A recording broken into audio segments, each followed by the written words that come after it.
Hello, this is a guy who likes fanfiction and is too lazy to read, so here is Traitor's face in audio form. Check the description for the links to the author.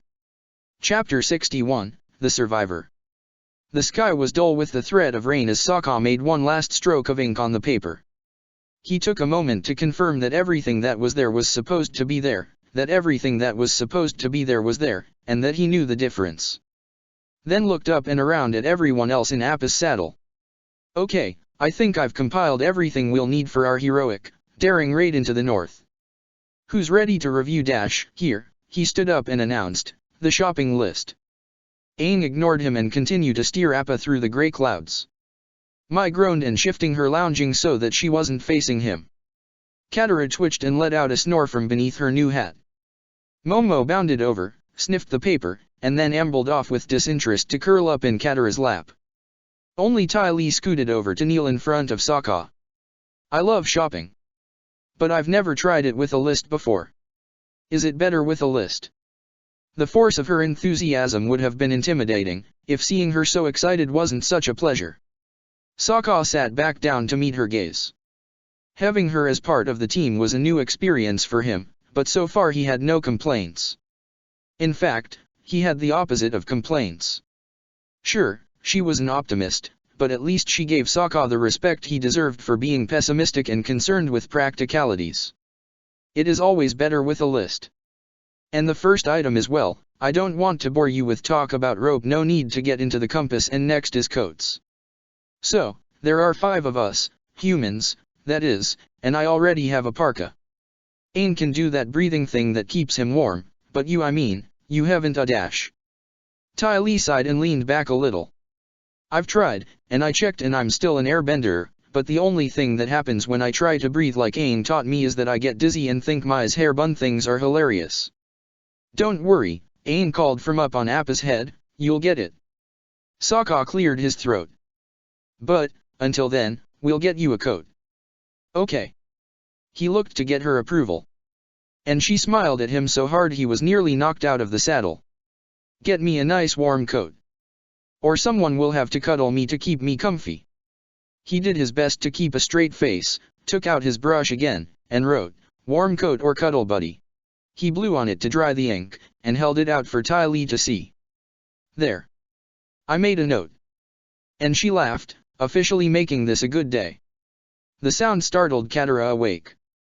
She pulled her new hat off, which warmed Sokka's heart, although he noticed she had to take a breath and work up the strength to do it, and looked around as Momo shifted in her lap. What's so funny? Are we there yet?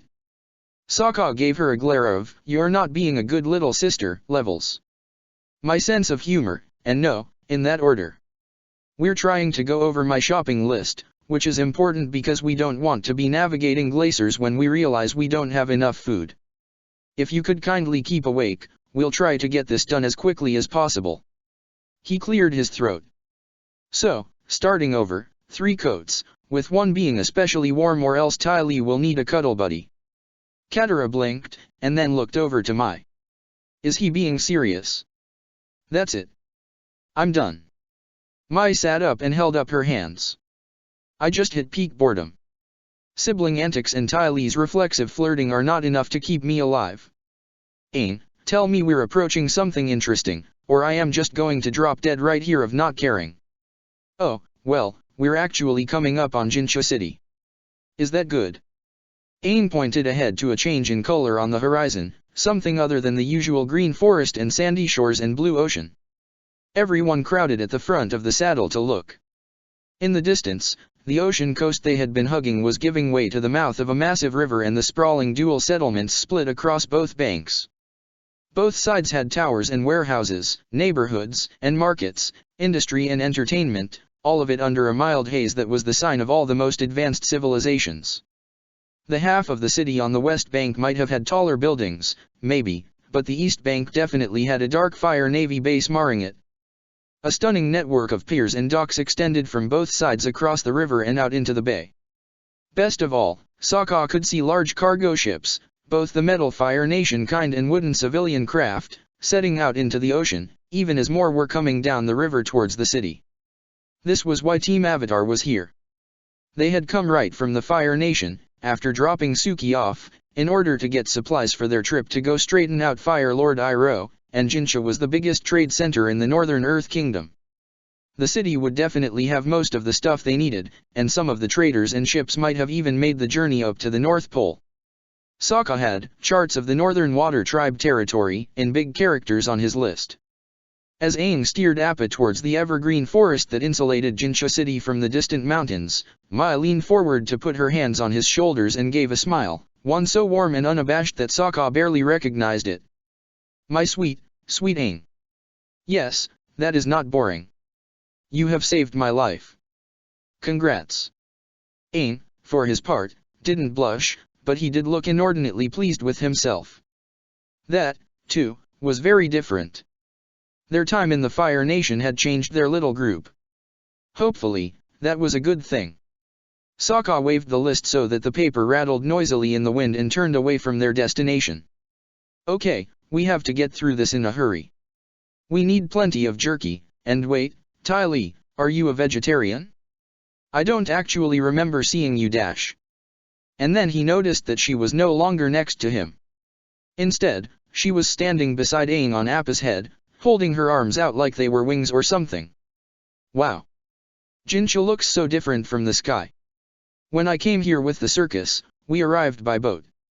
She capered over to the left, grabbed Appa's horn, and pulled herself up to hang from the side, kicking out into the open air. Mai shuddered and turned away. My stomach doesn't want to see this. Sokka didn't mind watching Ty Lee's more athletic antics, but he still had a list to go through. "So, did you eat any meat on that ship, or did they keep fruit for you, or dash?" "Well, we had to stay below decks because the boss said that tolls were unharmonious tyranny and paying them would ruin our circus." She twirled so that she hung closer to Aang, Katara, and Sokka. "And then when we unloaded everything we had to do it at night, but Beaky the lion vulture wanted to sleep so she got really cranky and then Quan dropped his Zarkunicord and the noise startled Beaky and she flapped around like this and attacked the bars of her cage and whoops. And Ty Lee let go of the horn to flap her arms and dropped like a rock over Appa's side because she wasn't a bird." No one reacted for a moment. Then Aang was scrambling for his staff and Sokka ran to the supplies at the back of the saddle for some rope, as his list went flying away on the wind, and Momo was chittering and Mai was blinking and Katara was speed crawling to the edge of the saddle. And Ty Lee's voice wafted up from out of sight with, "I'm holding onto a giant leg and I don't know what to do." Everyone froze again. And then Appa snorted. Sokka wasn't sure if the big guy was actually reacting to Ty Lee or just clearing his sinuses, but it got Aang laughing.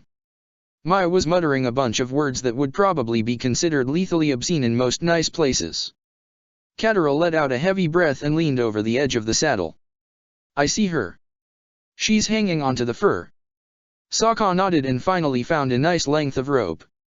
He pulled it through a few tangles, turned around to start directing everyone in the rescue operation. And watched as Ty Lee climbed up a ladder of fresh ice and into Katara's arms. "Well. Okay," he said, "good effort, team." No one paid much attention to him, but that was okay, they'd all just had a scare, and now it was time to get back to the shopping list. The shopping list he'd let fly out into the sky and was now gone. Sokka sat back down and closed his eyes. It was going to be one of those days, wasn't it? Katara stuck close to Ty Lee until they were all back on the ground, hidden in the forest a little way upriver from Jincha City. Just to be sure. She had been tempted to put her head back on, the sky's vastness once again apparent after seeing Ty Lee tumble into it and then dangle over such a faraway landscape, but she didn't want to give in to the weakness. So what if her heart was still hammering, even after they had disembarked from Appa? That was just her body's reaction to fear, getting her ready to fight or run or whatever. She'd calm down once her body realized that there was no danger. Well, no more than usual. "Okay, we all know how this goes," Mai said as she lugged her case of knives down from Appa's saddle. "We're back on the colonial continent and probably wanted by the Fire Nation again, so we make sure we don't look like our wanted posters and we definitely don't let Momo steal enough fruit to get us arrested, Aang." Katara wondered about that story, but Aang just shrugged and made a sound almost like a laugh. "Oh well." Katara moved to unload some of their supplies. At least we have plenty of disguise material. It would have been a shame to let all those nice clothes burn up in Desh, and she suddenly realized what she was yammering about. She quickly turned to Ty Lee and bowed. Sorry, I didn't mean to be so dismissive of your home being Dash. Ty Lee wasn't even looking at her, being more concerned with stretching one of her legs up to touch her forehead. It's okay. My home burned up in a volcano. I wasn't going back, anyway, and that's better than Mai's house getting blown up and a piece of it getting stuck in her. And my mansion and bedroom died so that Mai could rescue her brother, a very pink and worthy sacrifice. Mai snorted as she sorted through her knives. Katara decided to take that all at face value. Okay, then. We should, get our disguises ready. Right. The thought brought a smile to her face. I finally get to do a disguise mission with you guys. Infiltrating a Fire Nation fortress wasn't any fun, but this can't be anywhere near as bad, right? Sokka winced. Don't say things like that. Ty Lee gasped. Oh, I get to do a disguise mission, too. I mean, I've done disguise missions before, and pretended to be a nun on Pakku's ship, but now I get to do one with friends, and it's not just me and Mai sneaking out to try being teenagers. It's dress-up time. What followed finally got Katara's heart beat down to something like a pleasant flutter. She, Ty Lee, and Mai took an entire sack of assorted clothes deeper into the forest to disguise themselves. Ty Lee, of course, made a game out of it, dressing in some ensemble and taking on a demeanor that supposedly matched it, only to suddenly change her mind and dive back to the piles of clothes to start over, tossing her discards to Katara or Mai to try. Of course, Ty Lee made everything look good. The fun only came to an end when Ty Lee pulled out a voluminous white robe. Oh. This. Katara straightened the flared shoulders on her own brown vest and began fastening it closed over the gold tunic she'd picked out. That's what you wore when we were on Mos Pakku's ship. Ty Lee nodded, her eyes locked on the robe. Katara slipped her water skin on so that it hung at her back. If you don't mind, I was wondering why you dressed that way. I mean, the ship was crewed by the Fire Navy, anyway, and I know you didn't want Azula to know about you, but Dash. Ty Lee blinked and finally looked up. I could have worn anything, as long as I wasn't me. Mai was tying her own grey robe closed with a red belt. That looks like what the nuns wore. You know, Mother Malu and sisters whoever and what's her face and so on. And I distinctly remember that they didn't like you much. Katara winced. Leave it to Mai to not bother with delicacy. But that sinkhole fortress was very stressful. Dash. No, Ty Lee interrupted, laying the robe down on the pile with all the other clothes. Mai's right. I want people to happy. I wanted to make everyone happy by performing at the circus, but I never thought about the war. I didn't even think about thinking about it. Mai shook her arms. Loose white sleeves flopped out from under the robe, but any knives she was wearing stayed in place. Neither of us did. Now look at us. That's right. Katara motioned around them. Now you're helping us save everything. You've opposed 2 Fire Lords, now. Maybe even 3. Things were confusing the other day. I don't think you need to hate yourself or dwell on the past. You're trying to do the right thing, now. Mai fished a red scarf out of the clothing pile and draped it over her head like a hood. Pretty words, but that's not what Ty Lee is worried about, is it? Katara looked to Ty Lee, only to find that the other girl had drifted away to tug at the branch of a squat little tree. Ty Lee turned to face her, letting pine needles fall to the ground. I didn't fit in back in the Fire Nation, especially not as a weapon. I didn't want to be just another part of the matched set my parents made my sisters. I thought I found a place in the circus, but that was ruined by the comet, and now I'm an airbender. But I'm not like the nuns, or Aang. I don't even really know what the air nomads were like beyond that, because of the Fire Nation's lies. Mai nodded. Turns out they didn't steal even one baby. Aang confirmed it. Exactly. Katara finally got it. You don't want to be in a matched set, but you do want to belong somewhere. But you're with us now. Ty Lee smiled. And my aura finally became pink again when we became friends. I love you all. But I'm still discovering what that makes me. We dress like what we are, so I tried being like the nuns. Now I'm going to try to be like all of you. I'm seeing what fits. She let out a breath, and gave a shrug that was somehow both sloppy and graceful. Maybe someday I can figure out why I got airbending. Katara came over and pulled Ty Lee into a hug. Well, thank you for being you, whoever you decide that is. I wouldn't have been able to go with Pakka without you, or escape him, or find my friends again. Ah, Katara. Ty Lee hugged her back. It wasn't long before both girls turned to Mai. Come on, Katara said. Please, Ty Lee added. No. Mai tied her improvised hood behind her head so that it covered her hair and cast a shadow over her face. Now pick a disguise and let's get moving. I bet the boys are dying of boredom back there. Ty Lee laughed as she and Katara separated, and Katara couldn't suppress her own giggle. It was good being with her family again. Sokka wished there had been more colors to choose from, but the Ty sisters predictably hadn't accumulated a lot of blue or green items. Still, he put together that almost worked, matching a gray shirt to his blue pants and finishing it off with a black poncho that he tucked to that it ruggedly only covered his right arm. There, he declared. Now I know my way around a port. What about me? Aang bounded over to show an almost fashionable outfit of browns and golds with a red bandana tied over his head to fully cover his arrow tattoo, and a yellow band tied crooked over his forehead so that it covered his left eye. Sokka pointed. You're missing an eye. Aang grinned. Now I look like a proper sea pooch. Error. And Momo can sit on my shoulder. Before Sokka could address the whole sea pooch thing or the idea of taking Momo along after all the trouble on Kyoshi Island so long ago, the girls returned in their disguises and it was time to get going. As Aang gave last instructions to Appa to stay hidden here in the forest, Sokka took a moment to admire Ty Lee's style, especially. She was wearing a light pink hiking dress over brown leggings, and she'd changed her braid into a long ponytail. She didn't look like a circus acrobat or weapon of the Fire Nation, but even a plainer look didn't make her any less eye-catching. But she was still probably their best fighter. They set off through the forest, making their way to the banks of the big river and following straight towards Jinsha. It was a bit of a hike before they came to the edge of civilization, but unlike a lot of the places they had been to, Sokka was surprised to find that the city didn't really have a border or walls. It just kind of eased into being, with roads and piers intertwining with scattered warehouses and residences, until it all swelled into an urban mix.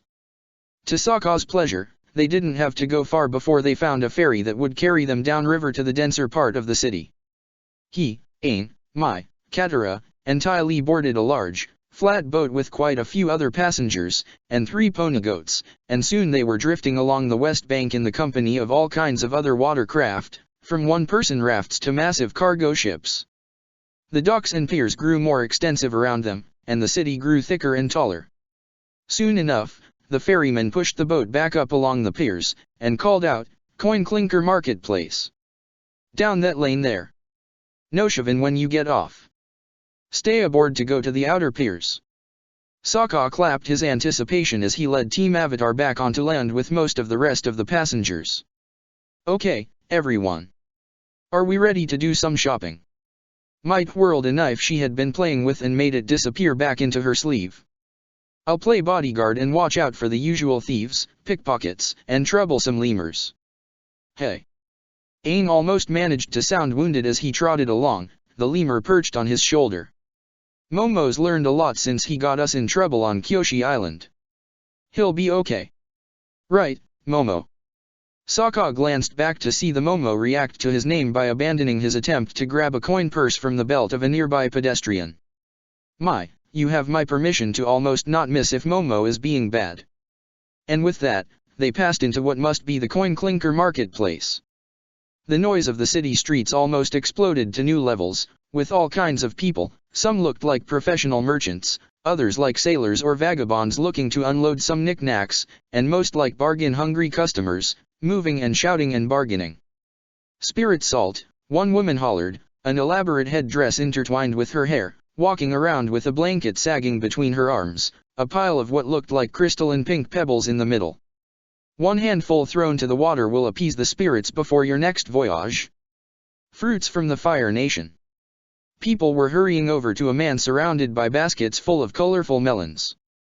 Ripe today, everything must be sold. Taste something new and exotic. Weapons. Swords. A group of young boys who looked enough alike to be brothers danced around a shop with gleaming steel hanging from the outer walls, harassing everyone who passed with promises like, gently used against people only and freshly sharpened. There were stalls and boutiques, well-stocked stands, and piles of merchandise just dumped on the ground around their cellar. Those without a spot of their own walked around with baskets and blankets and crates and backpacks full of their wares, sometimes literally chasing down customers. Sokka felt someone pressing against his back, and turned to see Katara holding onto him. "You okay?" Her eyes darted all around. "This is so much. There were a lot of people at the spirit festival we went to, but this is crowded." Ty Lee stepped over, and started rubbing a hand on Katara's back. "It's all right. I'll keep people from touching you. And if you need to leave, I'll get you out of here. Come stand here and help make some space." "Right," Sokka said. "Stay between me and Ty Lee, and holler if you feel too closed in." "Okay." Katara nodded. Yeah, that's fine. Thanks." Sokka gave his own nod, and then turned to Aang. "See what we need, yet?" Aang gave a hop, startling Momo, who was balanced on top of his head, and pointed. "That stall there, they have coats. Furs, too. If you like that." Sokka unhitched the little sack that held the group's money, nice and heavy, thanks to a donation from Ty Lee's sisters, from his belt, and got Reed to haggle. The stall was made up of a formation of tables piled high with the coats and furs Aang had spotted, and the merchant was a bearded man with a gleaming red fur jacket draped across his shoulders. He could have been a few years older than Sokka or as old as Bato, but it was hard to tell beneath all the human and animal hair. Sokka stood up as straight as he could and put a little extra deepness in his voice. "We need warm, waterproof coats. What do you have?" The man's eyebrows rose. "Taking an early winter, are you? Well, you're in luck. Foxtail Kong is my name, and I just this morning bought a supply of goods that originally came from one of the northern water tribes. They've gone quickly, but I have 2 parkas left that will suit your needs. Water tribes make the best, warmest stuff, you know. Water tribe parkas." Sokka had to grin. "They do, don't they?" He jingled the money bag, thinking about his lost shopping list and how far he wanted this money to go. He pulled out a stack of coins and held them up. "This seems like a fair amount." Kong frowned. "More than double that for 2 good water tribe coats.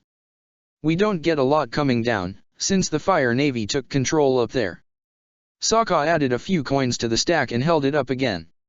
"Which means they're probably used, already. How about this, then?" Kong gestured a dismissal, making his jacket flap. "Get out of here, if you don't really want to pay fair price. I'll still sell them within the hour." Sokka was about to add another few coins when Katara popped up over his left shoulder and said, "How do we even know they're really from the water tribe, huh?" Kong blinked. "Well, they're blue." Katara patted Sokka's shoulder, and he took up the point. "So? They wear blue on all kinds of islands in the north and south. I bet you're just selling knockoffs." "Knockoffs," Katara repeated with a nod. "And see how heavy our coins are? They'll buy more than most of the money being passed around here." That was a good point. Sokka took a coin off the top of his stack. "Don't want to overspend, considering our budget." "Hey." Kong crossed his arms over his chest and leaned forward. "I'm not some rube you can just roll over with some quick wits. I know I have a good product and know what it's worth. Now, are you interested, or not?" And then Ty Lee stepped out from behind Katara. She was holding her hands together under her chin. "Please, let's not fight. Maybe we can see the parkas? Please? And then we can work out a nice deal that will make us all happy." Kong froze. He was, not very subtly, staring at Ty Lee. Sokka glanced back at Mai and Aang, who were enjoying the show. He winked at them, and then stepped over to nudge the merchant with his elbow. "My friend is right. We're not enemies. Let's see the items, and we can work out a fair price. Right. Kong smiled at Tai Li, or at least it seemed that way with the way his beard stretched and bristled. I'll show you. Fine water tribe craftsmanship. He turned and went to one of the back tables, where coats and furs were piled high. He dug around for a bit, and Sokka caught a glimpse of something blue. The merchant spun around with a parka draped over each arm, dark blue in color and lined with white fur. The color was a richer, deeper shade than Sokka had ever seen before, but it was nice. There also seemed to be some decorative patches on the sleeves and chests, moon motifs from what he could see, but that was a good sign. Sokka knew all about how the moon worked on the tides, and how important both were to the water tribes. Back when his people had sailed and hunted, the tides were one of the most important forces in their lives. Still, he made a show of checking the coats out, confirming the construction and thickness of the lining, and that the materials would repel and not absorb water. Then he nodded at Kong and turned back to pull Katara and Tai Li into a huddle. They look good. I'm thinking Tai Li should make the next offer. Katara giggled. I can be upset that she's offering so much. This is fun. Tai Li smiled for a moment, but then lost her cheer. So, how much should I offer? I've never actually haggled before. Sokka was about to tell her, but he was cut off by a commanding voice calling out with, "Hey, those are good coats. I'll offer silver for one of them." Sokka looked up with annoyance. A young man walked into the stall, taller than Sokka and clean-shaven. His clothes were old and faded, their original color lost to time. Some of his hair hung to frame his eyes, but the rest was pulled back and tied in a short ponytail. In fact, that was a warrior's wolf tail. Sokka had to fight back the urge to grab his own wolf tail. This guy no, they couldn't be sure. And besides, the waterbenders of the Northern Water Tribe were working for Iroh. Even if this guy didn't have any weird magic water powers, he still might be in the Fire Nation's control or employ or whatever. So Sokka just waved, "Maybe Water Tribe guy, off. Sorry, we're in the middle of something, here." Yeah. Katara put her hands on her hips. Wait your turn. But Kong was grinning. Well, now, let's not be hasty. You haven't bought anything yet, and this man sounds like he knows what he wants. Sokka said, I want 3 coats in total. If I get both of those parkas, I'll buy a third coat from you, and if not, I'll go somewhere else for everything. Maybe Water Tribe guy turned to Sokka. What makes you think you're worthy of those parkas? Those were obviously made for warriors. Katara stepped forward and put her fists on her hips. Good thing we're all fighters, then. Maybe Water Tribe guy blinked at her. Then he turned to look at Mai. Then he turned back and gave Tai Li a few ups and downs. Finally he looked back at Katara. Don't disgrace the water tribes with your ridiculousness, girl. Get something else to make yourself look pretty. Sokka decided that now was a good time to back away from his little sister. He looked around and confirmed that there was no obvious water, but that didn't mean it was safe to be near Katara. You, she said. She made it sound like a statement unto itself. You have no idea. No idea what you're talking about. The only disgrace around here. She stepped forward and pointed right at, probably Water Tribe guy, between his eyes. Is you thinking you have any idea about the water tribes or me or anything? The guy slapped her finger away. Me. I fought to defend the water tribe. I risked my life and my spear and nearly drowned out there. You're the one who knows nothing. Just like a woman. Ha. No wonder the Fire Nation won, then, if they had stupid men like you and Master Pakku and Kinto fighting. Katara smirked and crossed her arms. Good thing a real waterbender is coming to fight to show you that dash. Katara blinked. That dash. She looked around. Sokka sighed and lowered his face into his hands. Kong the merchant, definitely Water Tribe guy, and quite a few of the people around the stall had all stopped and were listening. So, Mai said into the silence, we're running. Sokka waved her off. I got this.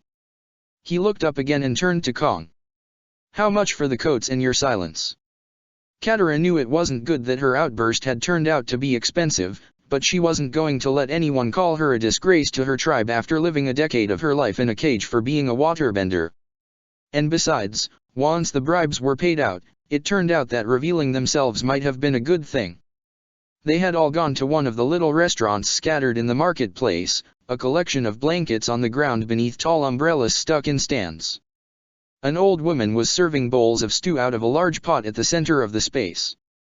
The umbrella was probably meant to block the sun, but the sky had gotten even darker and thicker with clouds, so it might soon protect against the rain. For now, it established a little space where they could talk amidst the clamor of the crowds. Katara hated the way she had reacted to all the people. She'd been fine around crowds before, but everyone here was so pressed together, and she'd never been in the center of so many bodies before. It was stupid, like the hat she'd finally been able to stop wearing. But instead of that, Katara decided to focus on the sexist jerk they'd brought with them from the coat merchant. He tipped some of his stew into his mouth, and said as he chewed, "I guess I'll start. My name is Han, and I'm the greatest warrior of the Northern Water Tribe." Katara snorted. "Well, I'm Katara, the greatest waterbender of both tribes." Han didn't even look at her. He looked at Sokka, and said, "You let your woman talk like that." Sokka shrugged and ate more of his stew. "She's my sister, not my woman. And I thought that after Iroh conquered the Water Tribe, everyone was working for him." Han rolled his eyes. "You probably heard wrong." Katara frowned at that, but it wasn't over the disrespect. "Probably? You mean you haven't been back? I mean, if you had, you'd know either way, right?" Han finally looked at her. "I got separated from my team. The Fire Nation sank our ship, and I was the only one who survived. It was tough, but I stayed alive, met up with some friends, and then we got word that the central city fell to Admiral Iroh. I had an important position there, and a beautiful girl I was betrothed to, a princess, and yes, I was that important, but I couldn't get through the Fire Navy's patrols. So I've been making my way here on the northern seas for the past few years." Katara noticed a few very big missing pieces of that story, and when she looked around at the rest of the group, she could see the same suspicion in their eyes. Han swallowed the last of his stew and put the bowl down on the ground. "So, Takara, how do you know about Master Pakku and Kinto?" "I've actually met them. They were pretty big deals in the tribe." It took Katara a moment to realize that he was talking to her. "My name is Katara, and I met Master Pakku near Ba Sing Se. He taught me, but we had a falling out. Kinto was a jerk who I gave what he had coming." Han laughed. "Sure, Master Pakku taught a woman. Tell me another one." Aang adjusted the weird rag he had covering one of his eyes and leaned forward. He hadn't touched any of his stew, but Momo was happily lapping from the bowl. "The thing is that Iroh is Fire Lord, now. The news probably hasn't gotten this far yet, and the leadership of the Fire Nation is on their way right now to crown him. We're trying to figure out what's really going on up there and do something about it all, but the problem is that we don't know exactly where we're going." Sokka nodded. "We need charts, at least. A guide who knows the area would be better." Han looked around at everyone, and Katara noticed that his gaze seemed to linger on her. "And what are you people supposed to be? Even if you really can get to the city, what are you going to see? The Fire Nation in control with their soldiers all around? What are a bunch of women going to do about that? If you're even really a waterbender." Katara motioned at Aang's stew, and then waved towards Han. The stew jumped up and splashed him right in the face. Momo screeched and moved to hide behind Mai. Han blinked. "Huh. Okay. Waterbender." He blinked again, and then his eyes went wide. "Oh. I get it. You're from the Southern Tribe." He looked at Sokka and smiled, but then looked at Ty Lee and Mai and frowned again. "Some of you, at least." Sokka sighed and held out his hand. "Sokka, of the Southern Water Tribe. These are our friends, but they're shy about things like names and backstories." Han reached out and clasped Sokka's hand at the wrist, and Sokka returned it. Katara hadn't seen such a greeting since before she was taken away to Crescent Island. None of the waterbenders there had been allowed near each other, so they couldn't have shared a sign like that. When they let go, Han leaned back and sighed. My associates could probably help you, but they're pretty shy, too. Sorry, Soa, but I think you're on your own. I'd guide you myself, but well, I really owe these guys, you see, and dash. Too bad the first water tribe handshake she'd seen in a decade had to involve such a jerk. But Katara knew how to deal with jerks. Especially this kind. She leaned towards Ty Lee and whispered, "Give him a helpless damsel. Like with the code guy." Ty Lee smirked for a moment before pulling her expression into one of pathetic sadness. She looked to Han and said, "Please, Honorable Han, sir. We really need your help. I know we'll get captured if we don't know where we're going, and I'm so scared of the Fire Nation." She sniffled. "And it'll be worse if we get lost, and just freeze to death, feeling our bodies go cold and icky, and I'll probably get sick, and dash." She covered her face and said, "Boo, hoo, hoo." Katara had to cover her own mouth to stifle a giggle. Ty Lee had actually said the boo, hoo part. Han's cheeks went red. Maybe it would be better if you don't go.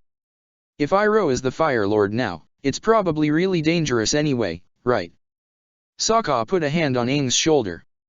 "It's our responsibility as men to try to do something about Iroh. And these girls are part of our tribe, now. We don't have a choice." Han blew out a heavy breath. "Okay, I get it. Look, I was never in charge of a real voyage, so I can't tell you too much about sailing the northern seas. Or even the waters around the tribe's central city, not anymore. But maybe I can at least put my hands on some charts for you. And at least I know how to get into the city without anyone seeing."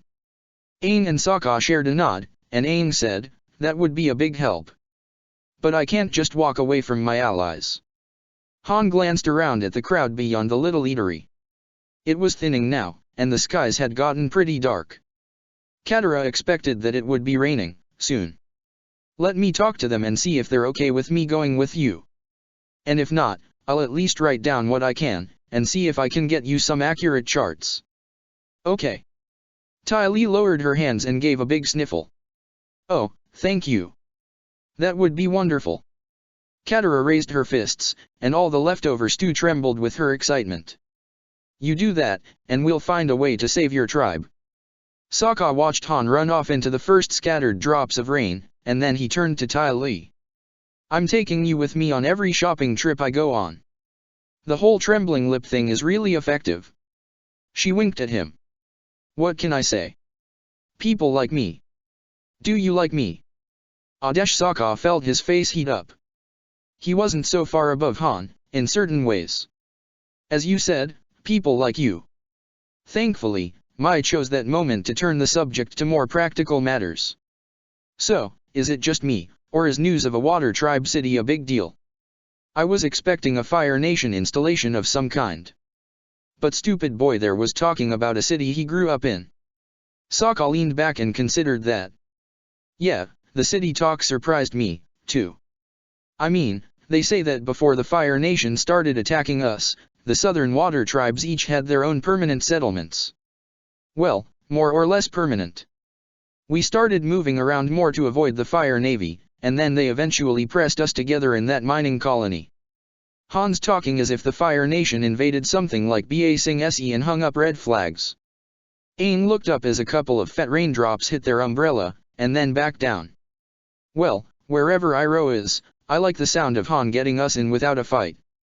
I don't know how many more people there are like that weapon of the Fire Nation who exploded us out of the sky above the capital caldera, but I don't want to risk Apple like that again." Ty Lee raised a hand. "As long as we're asking questions, how come there are two water tribes, anyway? And on opposite sides of the world? I've never really thought about it before," but she shrugged. Sokka wasn't even sure that the question was serious, at first.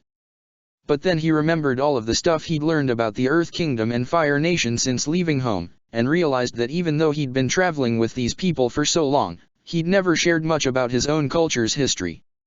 The North and South Poles must seem so far away from everything else going on that no one had bothered to ask. But to Sokka, the South Pole was the center of the universe.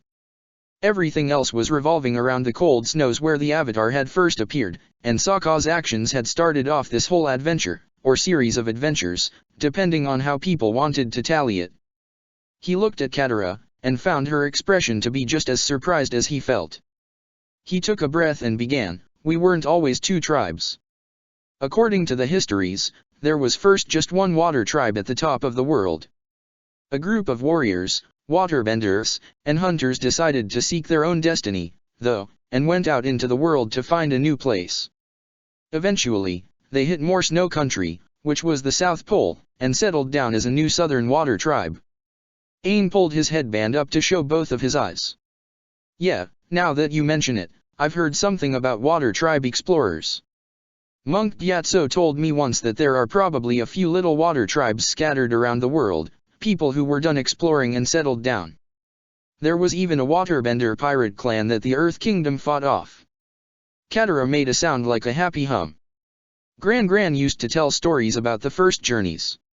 She said that in some of the legends, the travelers got lost and cut off by wars in the Earth Kingdoms, and they considered going back to the north. But then they encountered some spirits who guided them past the dangers and looping lands to new seas, and then they sailed on to the South Pole. Sokka chuckled as the rain started falling in earnest. "Yeah, that was in the nice stories they told the girls." Ty Lee frowned. "I like nice stories." Sokka sat up straighter and tapped his chest. "Well, the men would tell spooky stories. About the spirits who weren't so nice to the travelers and didn't like them leaving the North Pole. Bato used to tell one about Panna's errands, and Dad once gave me told me a story about tundra monsters that could actually sense a hunter from 1,000 paces by their breathing, and then could suck out their life through their face." He was almost ashamed at how he looked to see if Ty Lee shuddered or hunched or sought out comforting cuddles, but she didn't seem at all bothered by his description. It was Mai who actually moved to hug herself. "Probably more than a story. That sounds something like what we fought in the Southern Air Temple." "More than a story? Huh." Now Sokka was the one who wanted a comforting cuddle. Katara was grinning at him. "Well, we can ask your new friend Han about face-sucking monsters when we meet up with him later. Something about her evil delight, you heard that story from Dad, too, didn't you?" She gave a shrug that didn't at all dent her smile. "Not directly.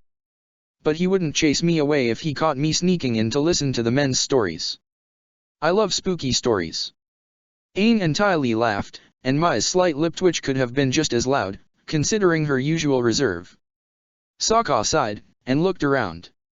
The rain had chased away a lot of the shoppers from the market, as well as all of the sellers who didn't have a roof of some kind over their heads. He spotted the woman who ran this little eatery standing under one of the umbrellas with her pot. When she noticed Sokka, she crossed her arms and looked at him. "I'm not running an inn, here. Pay for seconds of the stew or shove off." He looked at the rain, and then at the aghast expressions of his friends. "Well, as long as we're going to get wet, we might as well try to find some place that will sell us enough jerky and rice to get us to the North Pole. And everything else that I can remember on my poor, lost shopping list." Their meeting with Han wasn't scheduled until after dark, but it was still raining when the time came to check in with their new possible ally.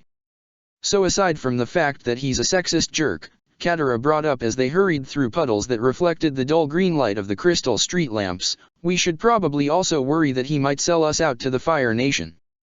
The sound of the downpour drowned out her friends' responses, but none of them sounded argumentative.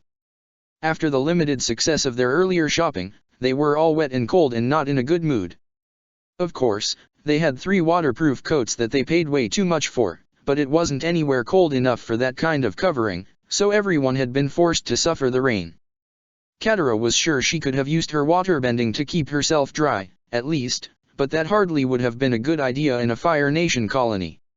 Still, even soaked to the bone, she felt better than she had in that crowd earlier. Maybe that was why she was the only one thinking about more than just getting out of the rain at the Sailor's Tavern where Han was supposed to meet them. Still, at least Sokka really considered it as the rain ran down his face. "And here I'm supposed to the suspicious one, but you're absolutely right. After all, everyone else from the north is working for Iroh. Han seems like an idiot, but that could just be an elaborate act." Ty Lee's giggle rose above the patter of the drops on the street, and she splashed past Katara and Sokka and turned around to face them. "Nope. Han is an idiot and he's completely honest. I would have seen it in his aura if was being false with us. Katara nodded, satisfied. She had no idea what Ty Lee's aura reading was all about, but it had proven too reliable on their adventures together to be doubted. Still, Sokka was looking skeptical, so she said, well, if he's an idiot, then he might have drawn the attention of the Fire Nation and is being watched. We should still be cautious. Meh. Mai didn't sound the least bit excited about being ambushed, for a change. If it gets me out of the rain, I'll walk into a Fire Nation trap. But if everyone else insists, I suppose I can hang back across the street or something. I don't think that Moron even noticed me, before. Really? Aang sounded completely perplexed at that. Well, if it makes you feel better, I don't mind the rain so much. I can keep you company. That's a good idea, you too, Katara said. Thanks.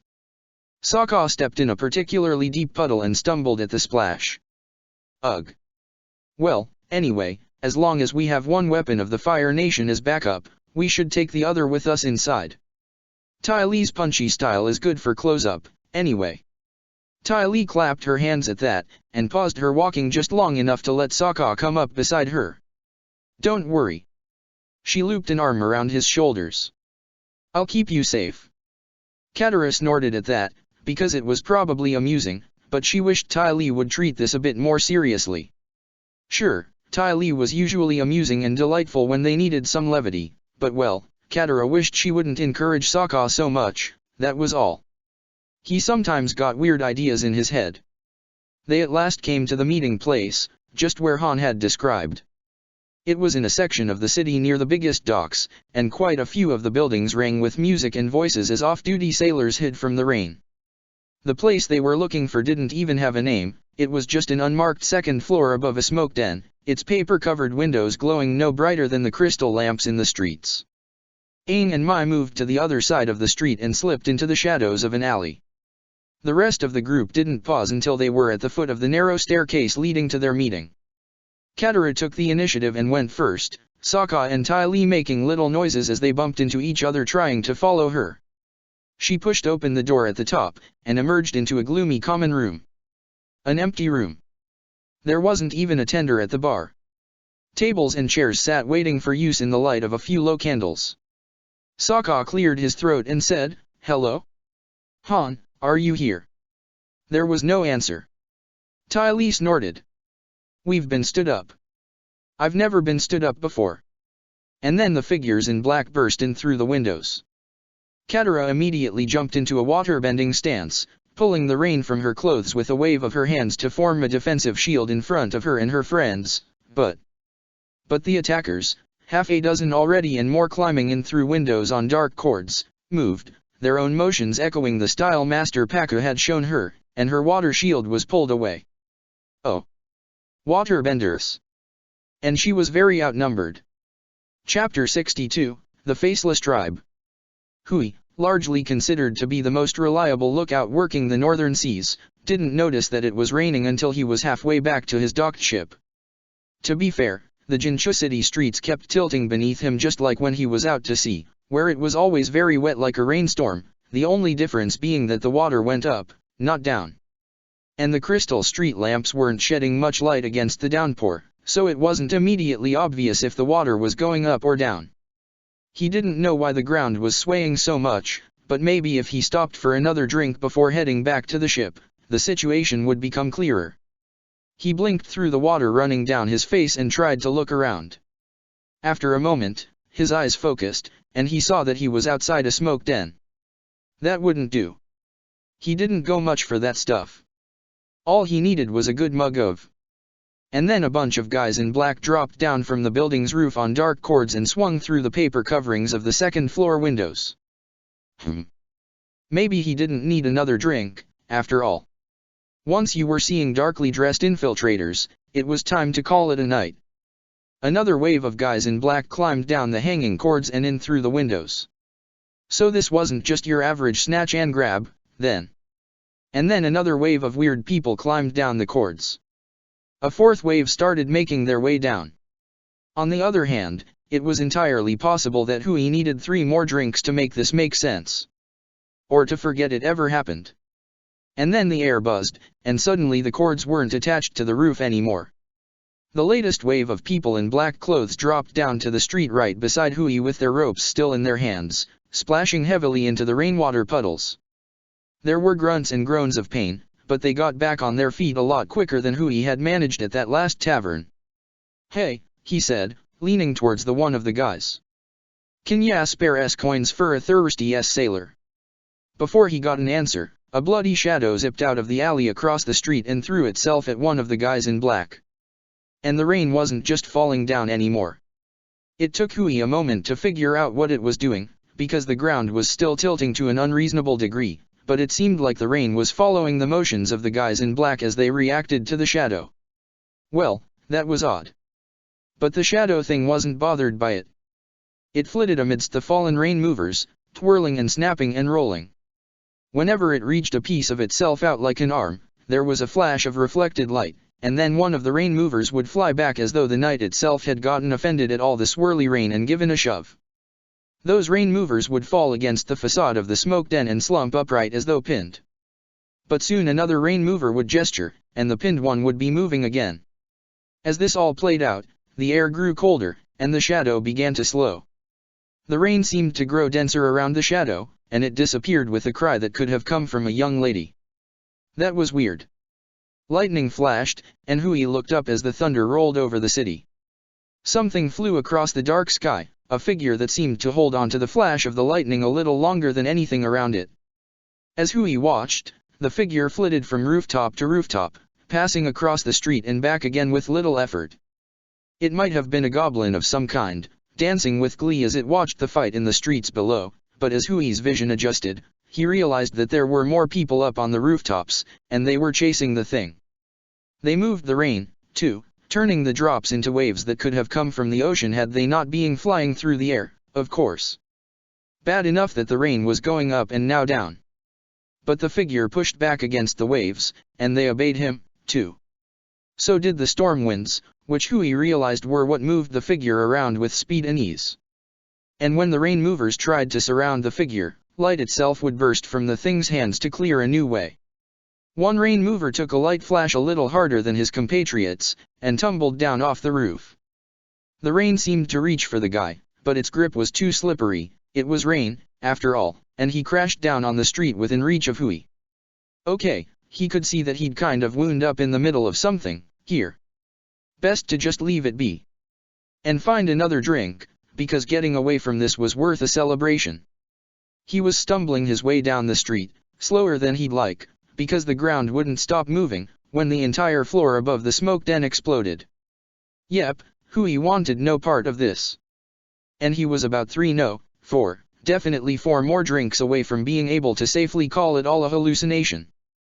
Katara had only ever fought other waterbenders one-on-one. She was starting to feel like this was an oversight in her training. Another wave of black-clad attackers swung in through the windows, landing in a stance that she recognized. Every single one of them used flowing motions of their hands to pull the moisture from their tunics and raise it into floating promises of pain for her, Sokka, and Ty Lee. She couldn't bring herself to move as another half a dozen warriors in black climbed in through the windows to join the ones who had already blunted her first attack. The cords behind them jiggled with the promise of more on the way. Their faces were all covered with rags the same color as their tunics, blue eyes visible through twin holes in the fabric. How were this many enemy waterbenders in Jinchu City? Yes, she knew that Paku and his students were working for Iroh, but here? Now? Even if Han had betrayed them and was in Jinchu as Iroh's agent, what were the odds that a fighting force of waterbenders had come along? Han hadn't been hunting for Katara and her friends, not if Ty Lee's read of his aura had been correct. Wasn't it more likely for Han to have brought the Fire Army for this ambush? She realized that figuring this out might not be her highest priority right now. Before she could take action, Ty Lee flipped towards one of the ambushers, hands already clenching into fists. The waterbender dipped back into a flat stance, hands circling and pulling at the air. And the rainwater that was soaked into Ty Lee's clothes rose out of the fabric and snaked around her limbs and twisted. Ty Lee crashed the ground with a cry of pain. Katara's heart began pounding, and she yanked with both hands and all her strength. In response, the rain outside surged in through the windows with the force of the ocean surf. The waterbenders, maybe a dozen in total, now, were knocked to their knees as the liquid exploded against their backs and filled the air with glistening droplets. And then Sokka smashed a chair over the head of one of the waterbenders and Ty Lee somersaulted back to her feet to give a paralyzing punch to another one's shoulder, and Katara pulled the rain out of Sokka's shirt and whipped it into the face of an attacker trying to get to his feet, and everything became one big ugly brawl. Katara didn't even need to summon her own water.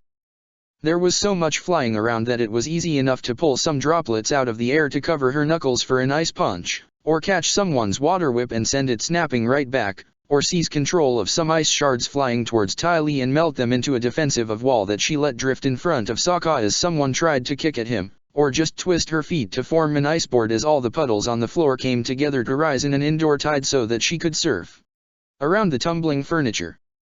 Everything was in constant motion. And too few of the enemy was getting taken out of the fight.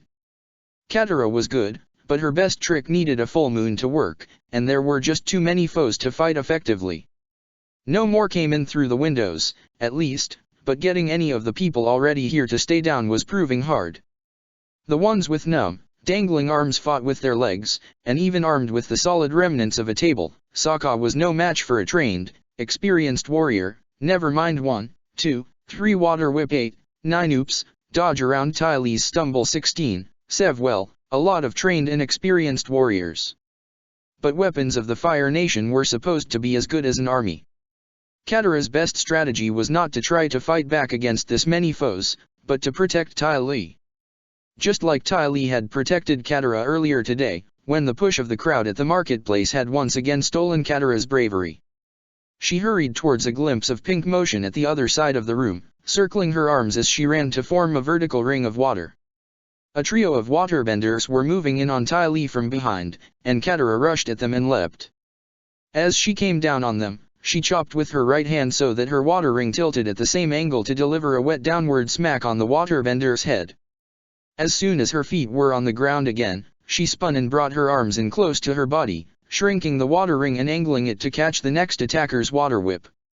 She swirled her hands to pull the tip of the whip into her own control and add it to the swirling ring, and then she leaned forward in an arrow stance as she pushed her at the last attacker. It struck him hard enough to send him flying off his feet, and for a moment the little space was clear. Katara came to a stop back to back with Ty Lee. "So, how are you?" Ty Lee made a sound that was half giggle and half whimper. "Been better. Can you dry my dress?" In response, Katara reached back over her own shoulders to tap Ty Lee's back, and when she brought her arms forward again, all the water in her friend's pink and grey clothes followed along. Katara formed it into a wall, and exhaled a frigid gale that froze it solid. Then she shoved it to slide into a group of approaching enemies.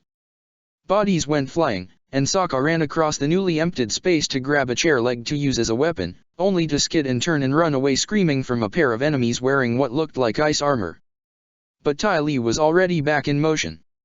At the edge of her vision, Katara caught a glimpse of the lightning-fast movement of her friend ducking under a water whip to tap a series of blows on a pair of waterbenders, and then running up and jumping off their falling bodies to land with snapping fists amidst the ones chasing Sokka, her blows shattering the armor with ease.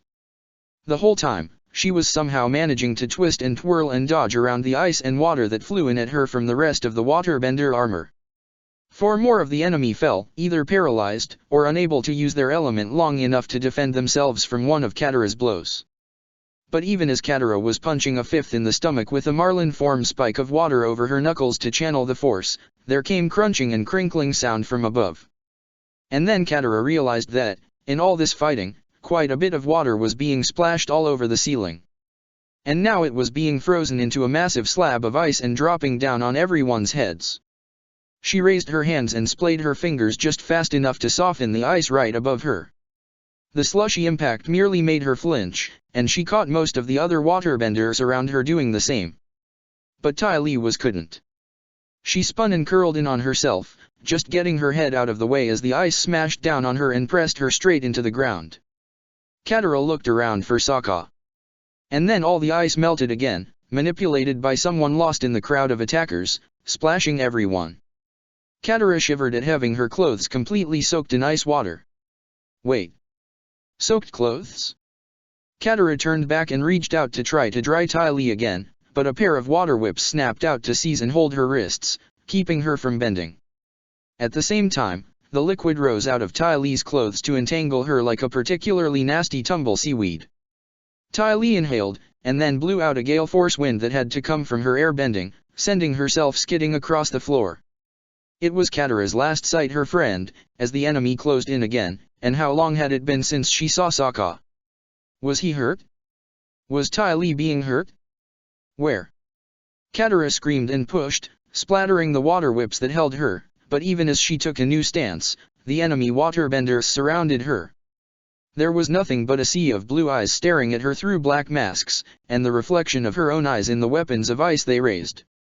They were so close, like the crowd today, and she needed air, needed space. If only there was a full moon and she could use blood bending. Even Pakka had gone down to it. It let her be more than herself, gave her the strength to stand up to crowds, to look up at the big empty sky. Wait. The sky.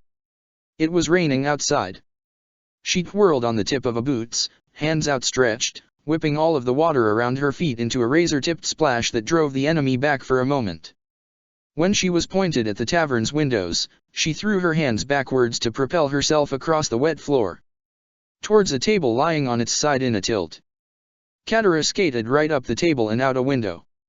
The rain that battered her as soon as she passed outside felt warm after all the ice in the tavern, and it answered her call when she asked it to flip her around in the air. Her hair must have escaped from its braid during the fight, as she felt it flap free in the wind as she spun to see the waterbenders in the tavern gathering at the windows to follow her. She bared her teeth and used all four of her limbs to seize control of the storm. Then she threw it at the upstairs tavern. The whole front wall of the second story collapsed under the assault, and then the roof in turn collapsed on top of the new nothingness. The rain wasn't so loud that she didn't hear the cries of pain and fear from the waterbenders who were being buried in the collapse. She had a moment of satisfaction before she remembered she was falling backwards to the street. She had to. Solid arms caught her and a light body carried her up to the rooftops.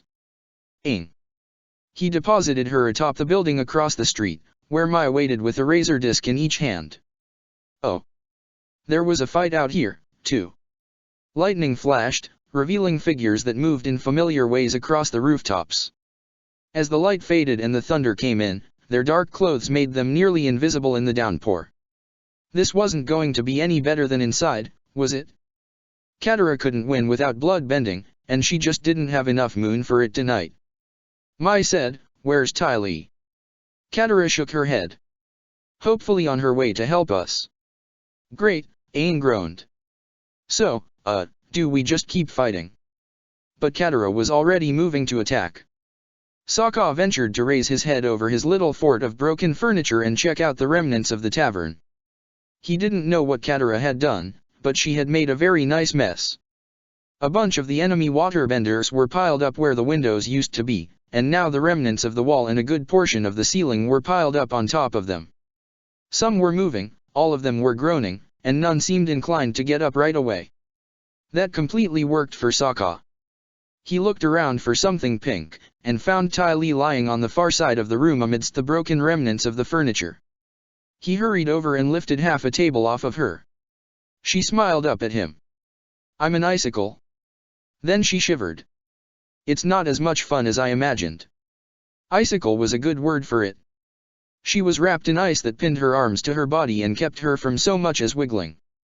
Even the loose ponytail she was wearing her hair in had gotten frozen to her back.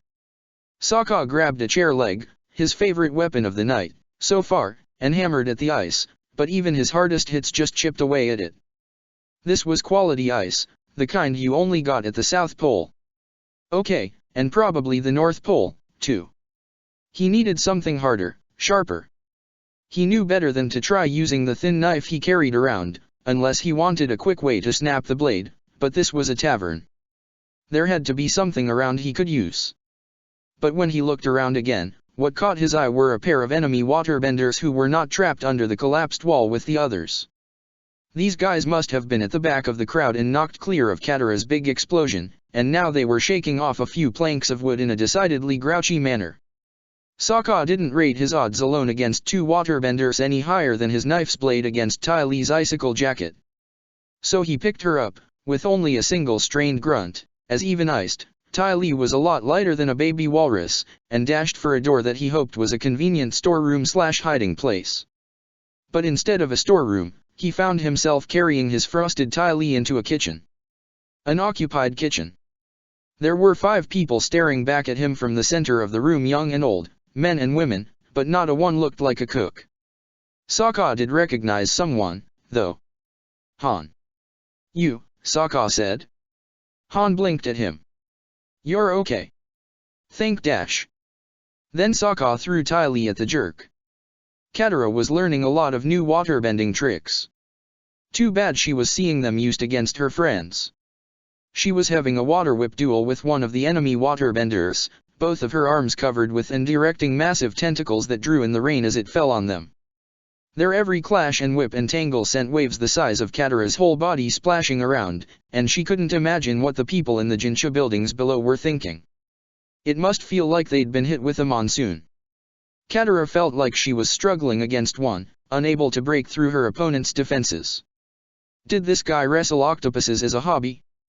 On the neighboring roof, Katara glimpsed Mai sliding past her own waterbender attackers on the slick surface, extending her arms as if to activate the bolt launchers on her wrist, but yet another enemy came up behind her and pushed out a chill that froze her heavy robes into solid ice.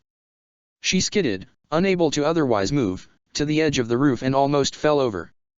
Katara's opponent twisted his tentacles around hers and tried to break them, but she slid out a foot to raise herself on a wave that let her keep her leverage.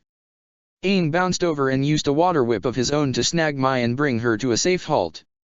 He landed in a crouch and came up with raised arms that reversed the direction of the rain for a moment, creating a wave of his own that slapped both of the waterbenders off their feet. But more waterbenders had gone unnoticed nearby, 3 of them. While they were no match for the Avatar's raw power, they knew their craft well enough to seize control of the wave at its crest and give it a little nudge to fall back down in Aang's direction.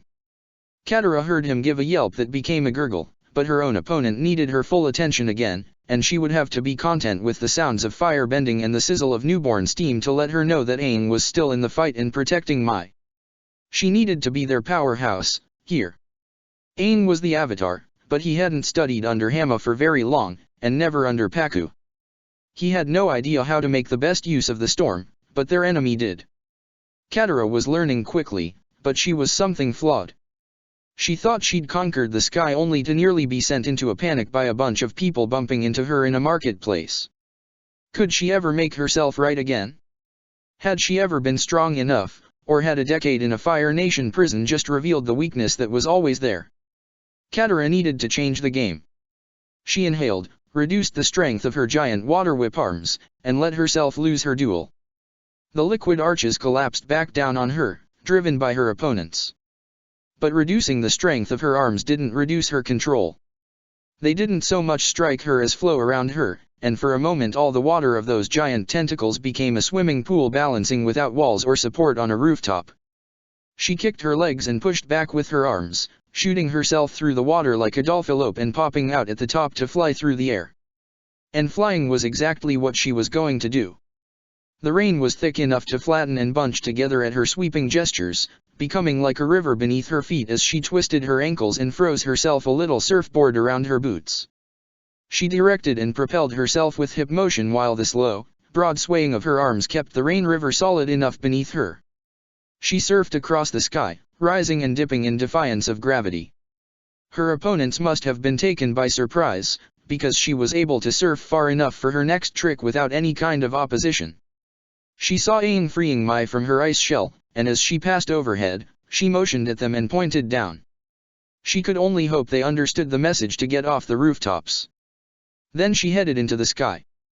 When the rooftops were distant beneath her, she let her little river and surfboard fade away in the warm rain, and surrendered her body to gravity. Her momentum carried her upward until she hung in the air for a moment, and at that instant, she brought her hands to her mouth and blew a kiss down on the city. It was a very cold kiss, and her hands spread the chill across her entire view.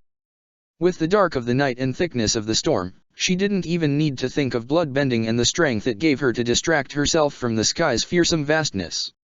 The rain continued to fall, but every drop that Katara could see had frozen solid. A storm of hail and icicles fell on all her enemies.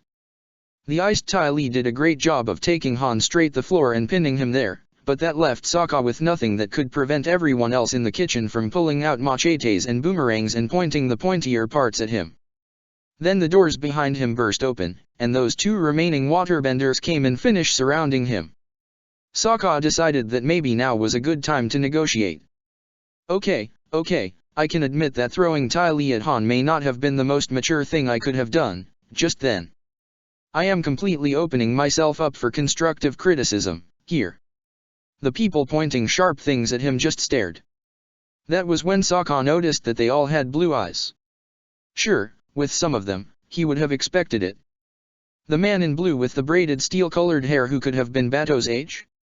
Obviously Water Tribe.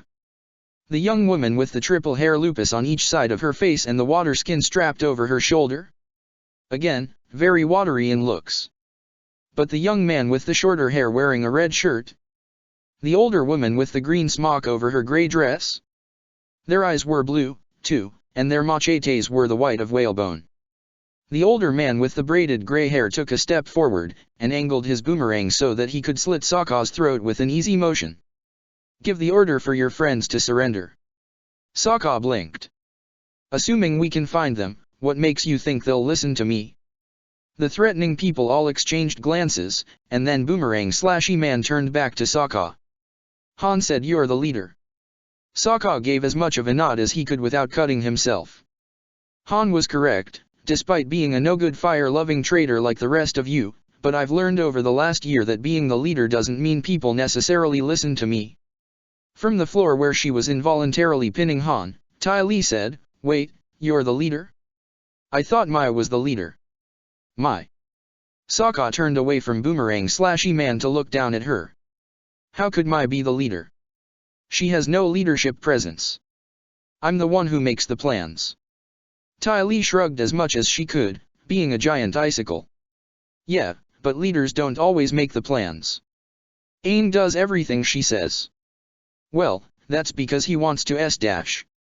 Excuse me, Boomerang Slashy Man said. I've never been particularly patient with the ramblings of stupid youngsters, and I want to get back to you calling Han a no-good fire-loving traitor. Are you saying Han is working for the Fire Nation? From beneath the tricycle, Han gave a breathless, "I'm not." Sokka looked back to the guy threatening to slit his throat. Aren't all of you guys working for the Fire Nation? Boomerang Slashy Man blinked. Aren't you? You're from the Southern Tribe. That your waterbender woman can fight proves it, and we've heard of how you've fallen under the Fire Nation's control. You're a spy and a traitor. Excuse you. Sokka folded his arms of his chest as indignantly as he could with people pointing knives at him. The only spying and betraying I've done has been against the Fire Nation. That's why I'm working with the Avatar. The title had its intended effect. All of the people with the machetes and boomerangs took a step back and exchanged confused looks. They said things like, "The Avatar who destroyed the South Pole," and "The Airbender boy who wiped out a Fire Nation island," and "The child who threw a whole Fire Nation fortress so hard that the ground collapsed into a sinkhole and buried it," and "The Purifier who fought the mountain monster on the remnants of Ba Sing Se." Ty Lee added, "And he just destroyed the Fire Nation capital a few days ago, too." Boomerang Slashy Man grinned and didn't move his boomerang at all. Well, that should settle things nicely. The Avatar child who did all that should be able to handle a couple dozen waterbenders. If he survives, he's clearly the Avatar. If not, he nudged Sokka's neck with the edge of the boomerang. Then you're a lying traitor and we'll send you to Sedna to feed the sharks with your body. He looked to the young woman with the water skin. Amka, go tend to your injured brothers. Sokka resisted the urge to slump, as the woman trotted past him and the waterbenders at his back, because doing so would cut his own throat. Well, in the meantime, perhaps you can introduce yourselves? I mean, if you're going to kill me anyway. Boomerang Man gave a one-shoulder shrug. I suppose a man of a sister tribe deserves that much. We are the Faceless Tribe. Sokka didn't like the sound of that. Things without faces were never good. I'm not familiar with the name. That's the idea, kid. Katara panted for breath in the Jinsha street, but couldn't stop and rest, yet. She was fairly confident that she and her friends might be about to win this fight. Her earlier ice storm had turned the tide, scattering and injuring the waterbenders, forcing them to raise their heaviest defenses. And in the immediate aftermath, Aang and Mai had struck, hitting the enemy hard and taking the fight back down off the rooftops, where Aang could use his earthbending to immobilize and imprison. As they fought the last of the waterbenders, Katara saw Aang's clothes icing up on him, but a quick motion of her hand thawed him out before it could even start to inconvenience him. He kicked a fireball at a waterbender who raised a wall from a puddle to protect himself, but even as it turned to steam from the swallowed flame, Mai slid spinning into the street and kicked out a series of bolts from her ankle launchers. The waterbender was pinned to the outside of a tavern, and Aang reinforced the situation by raising little walls of stone from the street to cover the guy completely and cut him off from the rain. By then the puddle beneath Mai was surging and starting to carry her further than she wanted to go, but Katara spotted the waterbender responsible and beckoned at him, pulling the rain in his own clothes while he was distracted and turning it to ice. Before he could think about freeing himself, Aang was there again, pulling spikes of earth through the ice to pinch limbs in place so that they could make no more waterbending moves. And then, somehow, it seemed to be finished. There were no further attacks. The only motion was the continued fall of the rain. Katara looked at Aang. He smiled back at her. They both looked to Mai, and gave her time to take on an expression of distaste before they both rushed to trap her in a group hug. "Yay," Mai drawled in the rain, "we won." Aang laughed. "I'm just glad we're okay. Where's Sokka and Ty Lee?" Katara let herself lean on her friends. "Up where we were supposed to meet Han. I'll check on them in a moment. That was a lot of work. I don't know why we were attacked, but they really wanted us gone." Aang patted her back. "Well, we're still here. Thanks to you." Katara smiled, and was about to tell him what a good friend he was. And then a huge team of waterbenders dropped down to surround them. Katara blinked, and looked up to where they came from. It was the tavern, the second-story one where she had first been ambushed, the one she had collapsed on. On these very waterbenders. Their black clothes were torn, and even in the rain seemed filthy with dust. And they were glaring at her specifically. How were they all be back in the fight? Well, it didn't matter. Katara wasn't going to be able to fight them. There were over a dozen, and they all seemed ready for battle. They had her and Aang and Mai surrounded, and she was tired. But wait, if these guys were here, then what had happened to Sokka and Ty Lee? Katara's heart hammered. She loved all her friends, the people who had become like family to her, but Sokka was real family, was part of her tribe. He had come to save her when she thought that freedom was beyond hope. And Ty Lee had traveled with Katara during the trip with Master Pakku, had supported Katara when there was no one else but a ship full of arrogant woman-haters. They'd fought together when Pakku turned against them, and relied on each other during the journey to find and warn their friends about Iroh. Ty Lee was probably the person Katara had spent the most time with since she was freed from Crescent Island, and life was so much brighter with Ty Lee in it. Katara looked around at the waterbenders, as the rain continued to fall. They took attack stances, closing in. She let go of Aang and Mai and stood tall, arms stretched to her sides. She took her fear for Sokka and Ty Lee, and her anger at these waterbenders, and all the frustration at her own weakness and mixed it together. She took that mix, a jumble of feelings that rubbed and clashed against each other to form a miniature lightning storm, and put it all into her next motion. She snapped her hands straight up, as if calling everyone around her to a halt. The waterbenders didn't listen to her. They started to move. But the rain did. The drops all stopped where they were, hovering in the air. The impacts in the puddles on the ground lost their motion, the beautiful circular splashes covering the street like flowers on a field. The waterbenders looked around confused. Then the rain started to reverse. The drops flew upward, traveling back along the path of their angled descent to return to the sky. The puddles on the ground joined them, the filthy liquid rising it into the clouds that had forsaken it. Even the moisture in everyone's clothes, Katara and Aang and Mai and the enemies around them, seeped out into the air to leave behind dry fabric. Katara felt her loose hair floating around her head as the water in it left to join the rest of the rain collective.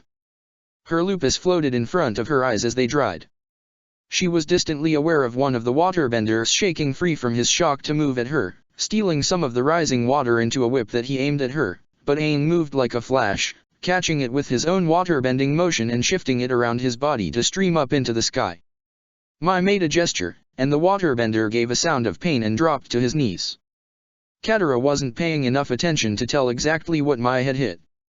She was too busy concentrating on the lake she had hovering above the rooftops. All of the rain, all of the spare moisture, had floated up at her command to join the precipitation that was still trying to fall from the heavens. She had stopped it all, at least as far as this street and the surrounding buildings, and kept it gathering just above where she and her friends had been fighting earlier. It required all of her mental and physical fortitude to hold it there. She was vaguely aware of Aang and Mai continuing to defend her, but they couldn't press the attack, couldn't leave her behind. But that was okay. Katara had a plan. And the water above desperately wanted to return to the earth. It was like the sky was pushing back at her, disdainful of all the fear she had given it. The sky hadn't been the source of her fear, but the recipient. The fear came from within her, and if it wasn't intertwined with the sky, it would touch something else. Like the crowd, earlier today. Or danger for her friends. Or any number of things. Katara might always have this fear. She would find a way to live with that. The rain she had gathered yearned to fall. The water wanted to join the earth, and the air was helping to push. The elements shouldn't be separated. They naturally wanted to come together to make new and complicated and amazing things. So Katara let it. She let it all go. She didn't just drop the water she'd gathered, she pushed it and guided and swirled it. Basically, she threw an entire lake of her own making at all the enemies around her. It worked really well. Then she let herself collapse. It was awkward for Sokka, having a sharpened boomerang held to his throat, but fortunately that came to an end when something exploded outside. At least, the crash was loud enough for something to have exploded. And then the young woman, Amka, right, that was what the jerk threatening to cut Sokka's throat had called her, came running back into the little kitchen, shouting, "She stopped the rain and they're coming and we need to Whatever she had been about to say was cut off when Ty Lee blew her into a wall with a burst of airbending, and before anyone could react, Aang burst into the room. The two waterbenders standing guard jumped to face him, but a pair of knives flew in through the swinging door to pierce their sleeves and pin their hands together. The two might have overcome that, but Aang didn't even give them a moment to think before he was doing his airbender dancing twisty thing and somehow had them crashing into each other hard enough to tumble into a shelving unit. Boomerang Slashy Man moved to take in the new threat. And Sokka decided to show the guy a little of how they fought on Kyoshi Island. A step backwards, a slap to the elbow, and a shove got the boomerang away from Sokka's throat and sent the guy straight to the floor. The others in the kitchen, the young man in red and the older woman in green, shifted their machetes back to Sokka. Fortunately, by that time, Aang had freed Ty Lee from her ice. The whole fight was over a second after that. Sokka picked up the boomerang that had been used to threaten him as Mai and Katara crammed into the now very crowded kitchen. He didn't like the way Katara had to lean on Mai, but she didn't seem injured, just tired, so he decided to hold off getting mad about it. So he didn't put his full weight down as he stepped on Boomerang Slashy Man's chest and held out the weapon. "This is mine, now." Boomerang Slashy Man, who was now probably just jerky old guy, grimaced up at Sokka. "Do you even know how to throw that?" "No." Sokka shrugged, and held the boomerang out so that the sharp edge was now pointed at jerky old guy's throat. "But you showed me how this part works." "So?" Sokka stood up again, tucked the boomerang into his belt, and turned to where Han was sitting against a cold oven and trying to catch his breath now that he didn't have an iced Ty Lee on top of him. "Here we have the avatar you all doubted. Does anyone want to tell me what's going on?" He wasn't too smug about it. He could magnanimous in his victory. "The story starts with Avatar Kuruk," Han began a little while later. They had moved back a storeroom in the back of the tavern, once both Han and the older man who seemed to be the group's leader had given their pledge of peace. Katara had only vague memories of such a vow, but she knew she had seen it at least once before she was taken away by the Fire Nation. When her family had first been forced into the mining colony at the South Pole, one of the men from another tribe had continuously gotten into arguments with Dad. Katara couldn't remember what it was about, if she had ever been aware, but she did know that after a while both men had agreed to the pledge so that they wouldn't have to fight anymore. Sokka explained further that it was to keep rivalries within a tribe from getting out of control, and was supposed to be the last word of any kind of conflict between two warriors who made it. So Katara had allowed the waterbender girl, Amka, to heal her injuries. But she also made sure that Mai and Ty Lee were keeping any eye out for any trouble. Legend has it that Kuruk's wife was taken from him on their wedding day, Han continued. He was leaning against a stack of shelves, the clay jars shoved aside to make room for some lamps. From what I was always told back at the North Pole, the culprit was an evil spirit named Koh who hated life and love and all that stuff. But, my friends here tell the story differently. Right, Teklo. The man who Sokka had stolen the boomerang from nodded. Everyone was sitting on the floor, but Teklo and Amka had put some space between themselves and Katara and her friends. Our histories say that Avatar Kuruk was being punished, but there are a few different versions. Some say he was too aggressive a person, creating conflict and war wherever he went just for the fun of it. Others that he just didn't do enough to prevent the fighting that naturally popped up across the world. Either way, his corruption led him to fail in his Avatar duties, and Koh retaliated. Katara looked around at her friends. Aang had an expression on his face like he had swallowed some bad seal jerky, and Mai's brow was creased, and she was leaning forward with her chin on her hand. That was strange. Mai usually didn't like to reveal when she took an interest in things. The difference between the stories is the point, Han said.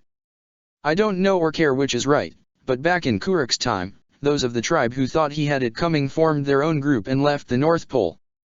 That's all the history we have about it, until I got swept overboard fighting the Fire Nation and was found by the new tribe descended from those exiles. Teklo tapped his fist on his chest, over his heart. My ancestors felt that the Northern Water Tribe had drifted away from the path of balance. Its great city had become a source of pride, and that pride was keeping its people from seeing the truth. So my forefathers went out into the northern seas to found a new tribe. We remember Koh as a warning against failing in duty and letting the world become unbalanced. Thus we are the Tokukanak, the faceless tribe. We keep our home a secret, but reach out to the world around us, both the natural world and the cities of man. We learn, and keep watch for Koh. Katara couldn't hold back a grunt. So you attacked us to keep your tribe secret? Maybe you should just keep Han from blabbing about you to people. Han's face went red, and he turned away from her. But Teklo smiled. Southern women can't hold their tongues, eh? His gaze flickered to Amka, but she lowered her eyes and said nothing. Katara was getting fed up with sexist attitudes and was going to say something about it, but then Teklo continued with, but you're right. You have wisdom for your age, Katara of the South. We had compassion for Han of the North, and gave him a home when he lost his to the Fire Nation, but he does not find our ways of secrecy natural. We let him contribute as a warrior, including going along on excursions to Jincha City to trade and get news. This is his first failure to uphold our security. Han snorted and spun to face Teklo. They were of a water tribe. I knew they were okay, and look, it turned out that they're not working for the Fire Nation. I was right about them. Teklo stood up and pointed to where Mai and Ty Lee were sitting together. Those girls are not from any tribe. They may serve the Avatar, but you didn't know that. Next time, be more careful, and we won't have to attack anyone. And if we do have to fight, learn the difference between a little water maid and a real warrior like Katara there, eh? Katara had to admit that Teklo had a point, especially that last part, but she wanted to make one thing clear. Mai and Ty Lee have given up everything to help us.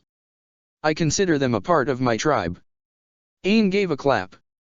His shirt began shifting weirdly, and then Momo popped out and hissed with what sounded like annoyance. Sorry, Momo, I didn't mean to startle you. But yeah, we vouch for the girls. Mai rolled her eyes while Ty Lee gave a dazzling smile and said, thank you. Sokka, though, was rubbing his chin. But you aren't all water tribe, either. The lady in the green smock, and the guy in red, they were with you. That's right. Katara had seen them, during the little fight in the kitchen.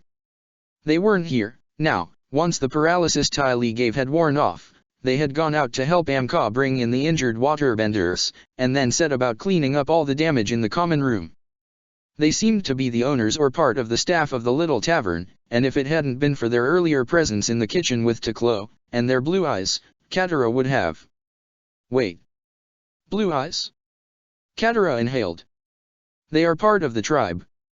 You've been marrying here in Jinsha. Teklo nodded at her. In the time of Avatar Kyoshi, our leaders became disquieted when trips to the mainland resulted in, let's call it, an extended tribe.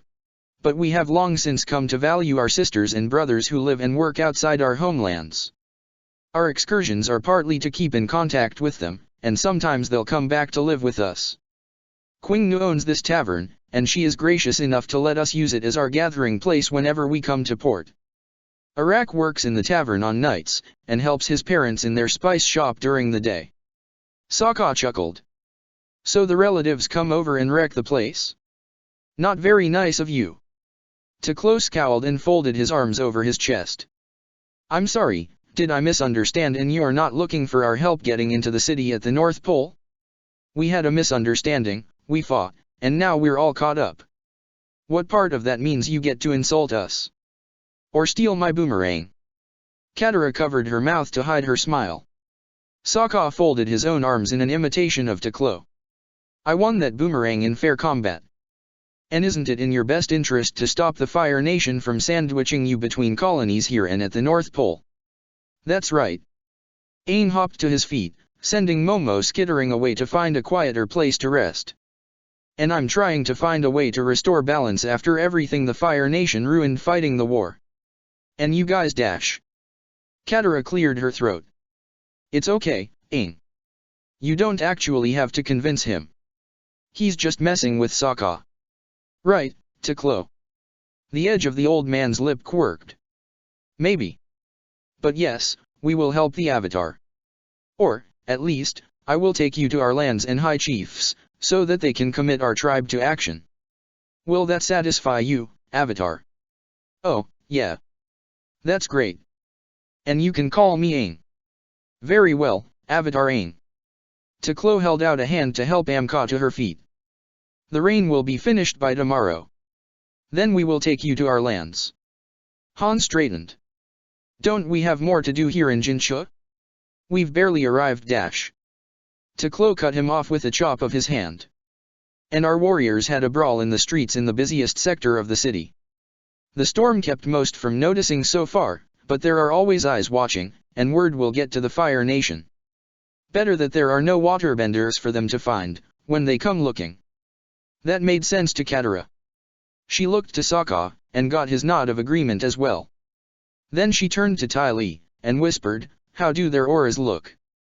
Ty Lee winked. Han has a mix of happiness and frustration, and Amka is scared of you, but Teklo is earnest. We can trust him. Amka was scared of Katara? Why? Katara didn't think of herself as scary in any way. But then, she had kind of wrecked a little army of waterbenders. That might look scary to someone who didn't really know her. And Amka was a waterbender, a healer, but she hadn't been part of the attack force. With the way these people were all reacting to Katara being a warrior. Amka had never learned to fight, had she? Yes, Katara could understand how she could seem scary to someone like that. All right. Then I think dash. That's great, Aang said, never having even looked at the rest of them. I can't wait for tomorrow. Katara glanced at Sokka, but he just shrugged and shook his head. So, Aang continued, do you guys have enough room on your ship for my sky bison, or should we meet you somewhere? Teklo glanced at Amka. What's a sky bison? Sokka decided that maybe this was a victory. The sky was still gray the next morning, but at least it wasn't dumping water on everyone. The group had set out early in the morning to get back to Appa, and found him happy at the center of a defoliated cluster of bushes with soggy fur. Now, they were all loading the big guy up, and ignoring the smell as best they could, so that they could fly out to meet their new allies out beyond the harbor. They hadn't made much of a dent in Sokka's shopping list, sad lost list that it was, but they'd gotten some nice coats. And, presumably, even a faceless secret tribe would know how to make jerky and be willing to share. They hadn't found charts, but a secret tribe and a defector from the Northern Water tribe were better. He stowed the coats they bought, and would soon need, at the back of the saddle and looked around to see what else was left. He found Mai standing down on the ground, looking at his new, not stolen, boomerang. "I'm not giving that to you." She turned it over and ran a finger lightly over the sharp edge. "Maybe I'll be able to get one of my own, where we're going." Sokka leaned over the saddle, held out his hand for it. "Just one. At least one. 50 would be my ideal number." Mai didn't hand it up to him. She worked her wrist back and forth, as if judging the weight. "So, do you know how to throw it?" "I'll figure it out." "How hard can it be?" Mai looked up at him. Then she threw the boomerang. It twirled out through the forest, around a copse of trees, and arced back. It passed over Ty Lee's head, making her squeak, and angled up towards Sokka. He clapped his hands together by reflex and just barely caught it. Then stumbled back to fall on his butt. Momo came over and sniffed at the boomerang, then scampered away. Sokka shook his head and crawled over to the edge of the saddle. "You could have killed me. This is sharp." Mai actually looked abashed. I wasn't aiming for you. You can keep that one. I'll get my own." She hurried over to Ty Lee. Sokka shook his head and stuck his boomerang into his belt. Soon they had everything ready to go, and they all took their places. Aang sat up on Appa's head with the reins, and everyone else gathered in the saddle. Sokka looked out at the landscape as the rose, spiraling up near the clouds so that they would disappear against the grey sky. When Aang judged them high enough, he steered Appa out over Jinchua, and Sokka took a last look. He thought he maybe spotted a ship docked at one of the piers, a ship similar in shape the kind he had seen before his tribe was forced into a mining colony, crawling with a crew who moved in time with the lapping of the waves, those who weren't still sore from the walloping Katara had given them, anyway. The city gave away to open ocean, and Sokka leaned back so that he was sitting safely in the saddle, next to Katara. "So, I hear you did pretty well in the fight. I mean, I saw you inside, and that great move where you collapsed the wall on those punks, but outside you stopped the rain and then nearly drowned the bad guys. That's neat." Katara tilted her head. "Yeah, that was fun. Not at the time, but I think I had fun." Sokka reached up and put an arm around her. "Yeah, that's how it goes. You know, with all this secret water tribe and other weirdness, well, I'm glad you're a waterbender." Katara looked at him. "Okay." He wasn't saying what he wanted. "I mean, I'm glad you're our waterbender. The southern water tribes. If it had to be just one person, well, I'm not happy it meant we lost you for a while, but you survived it, and you're grown up strong enough to keep us in the fight." Katara just stared at him for a moment. Then she leaned against him and sighed. "You're a good brother. And I don't think I would have believed you yesterday. I hate that I get scared of silly things. But I know I can do this. I can help you. So, thanks. Thanks for believing in me. I believe in me, too." From across the saddle, Ty Lee crawled over and sprawled herself across both Sokka and Katara's laps. "I believe in you, too. I believe in everyone." "Oh, wow, okay." This was a new experience for Sokka. Aang waved from Appa's head, and Momo copied the motion. "We have the best team in the world. I believe in us." "I agree," Mai put in. "I think we all exist, too." Ty Lee lifted her head off Sokka to glare at Mai. "That wasn't what I meant by believing. I know. Teasing you is how I pass the time on these boring flights."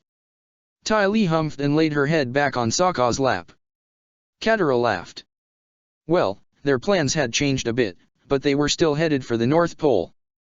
Now they would just have the help of a secret water tribe that worshipped something called KOH. That was probably an improvement, right? Sure. It wasn't long before Ty Lee was asleep, and her head was cutting off the flow of blood to Sokka's legs. Chapter 63, The rule of the Earth King. The covered wagon shuddered as it rolled over the rocky ground, and Zuko struggled to keep from spilling any stew from either the bowl or the spoon in his hands. He was sure that Azula would call it a metaphor for the balancing act his life had become, if she were still capable of speaking. Or annoying him. The cart rolled to a stop for a moment, and Zuko seized the opportunity to bring the spoon to Azula's mouth and press it against her lips. She didn't look at him.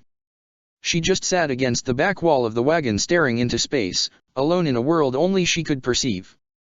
Not that there was much to see in the little compartment, but she hadn't shown any awareness or reaction to their escape from the capital, the journey across the ocean, or the trip across the colonial continent. But she did part her lips and eat from the spoon. Zuko scraped up the last of the stew for one more spoonful, and Azula took that as well. And so another meal came to an end, at least keeping his sister in the realm of the living.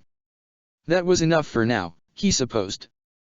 Time to find out what was going on in the real world. Zuko laid the bowl and spoon down and put his eye patch back on over his empty socket. He turned and crawled past where Tom Tom was sleeping on a bag of rice, and swung out the back of the wagon into the sunlight. Why are we stopped? I thought you said we're almost there. None of the Earthbender guards responded. They were ignoring both Zuko and the rocky, muddy landscape around them, in favor of something in front of the wagon.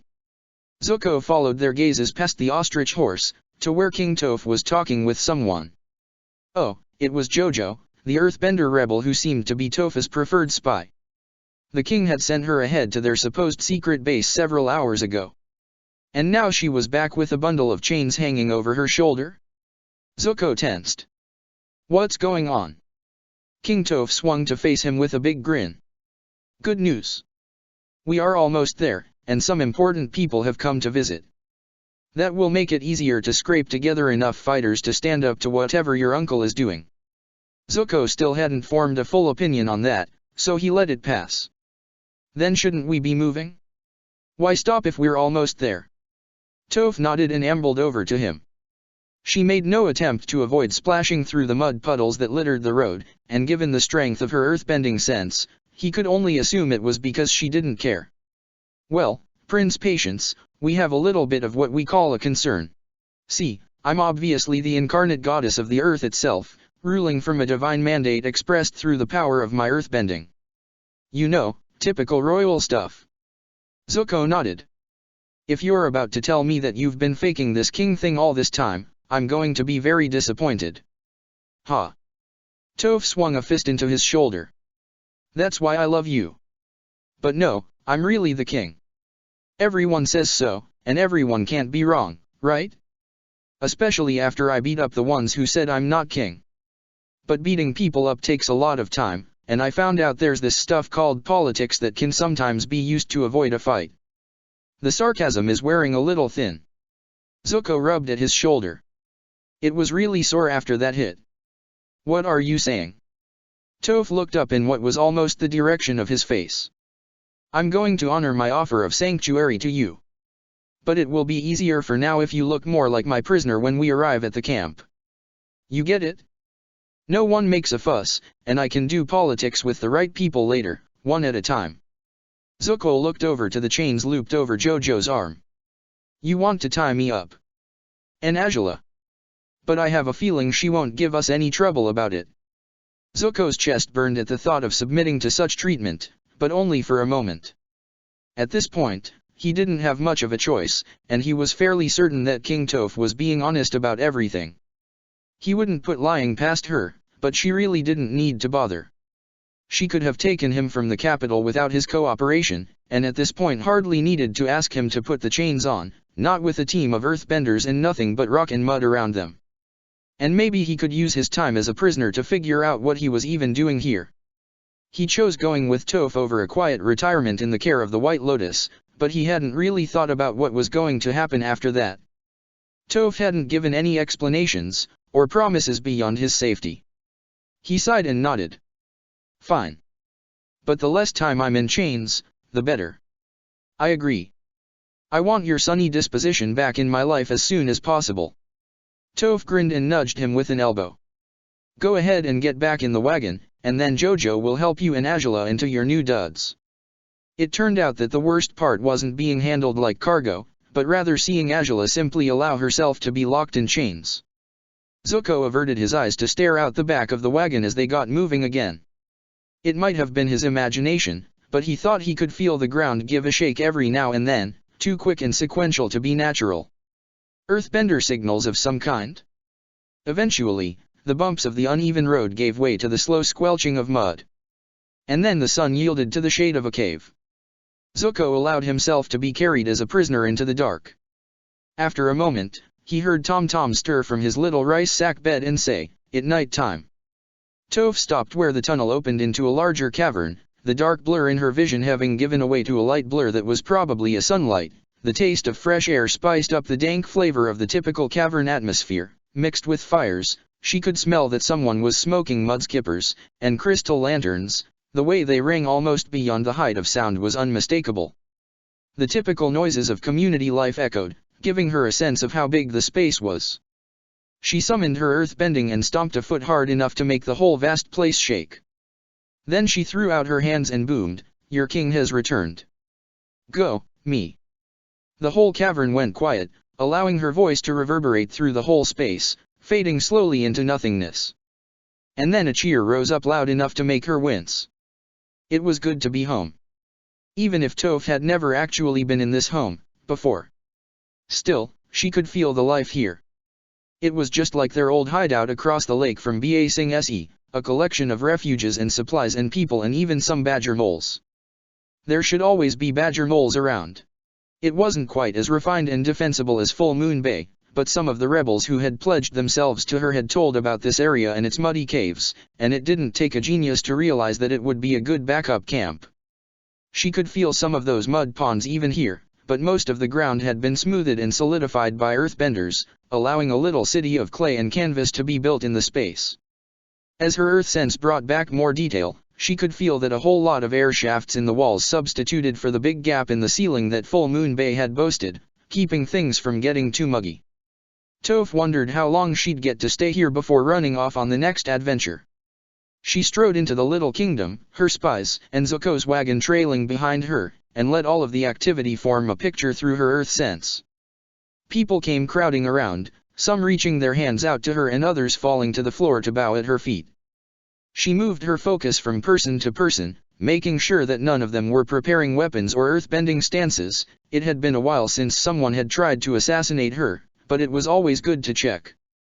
Toph slowed to let Jojo and Lee pass and start pushing back at the bit of crowd right in front of her. She had learned that a king didn't do her own shoving unless she really wanted to.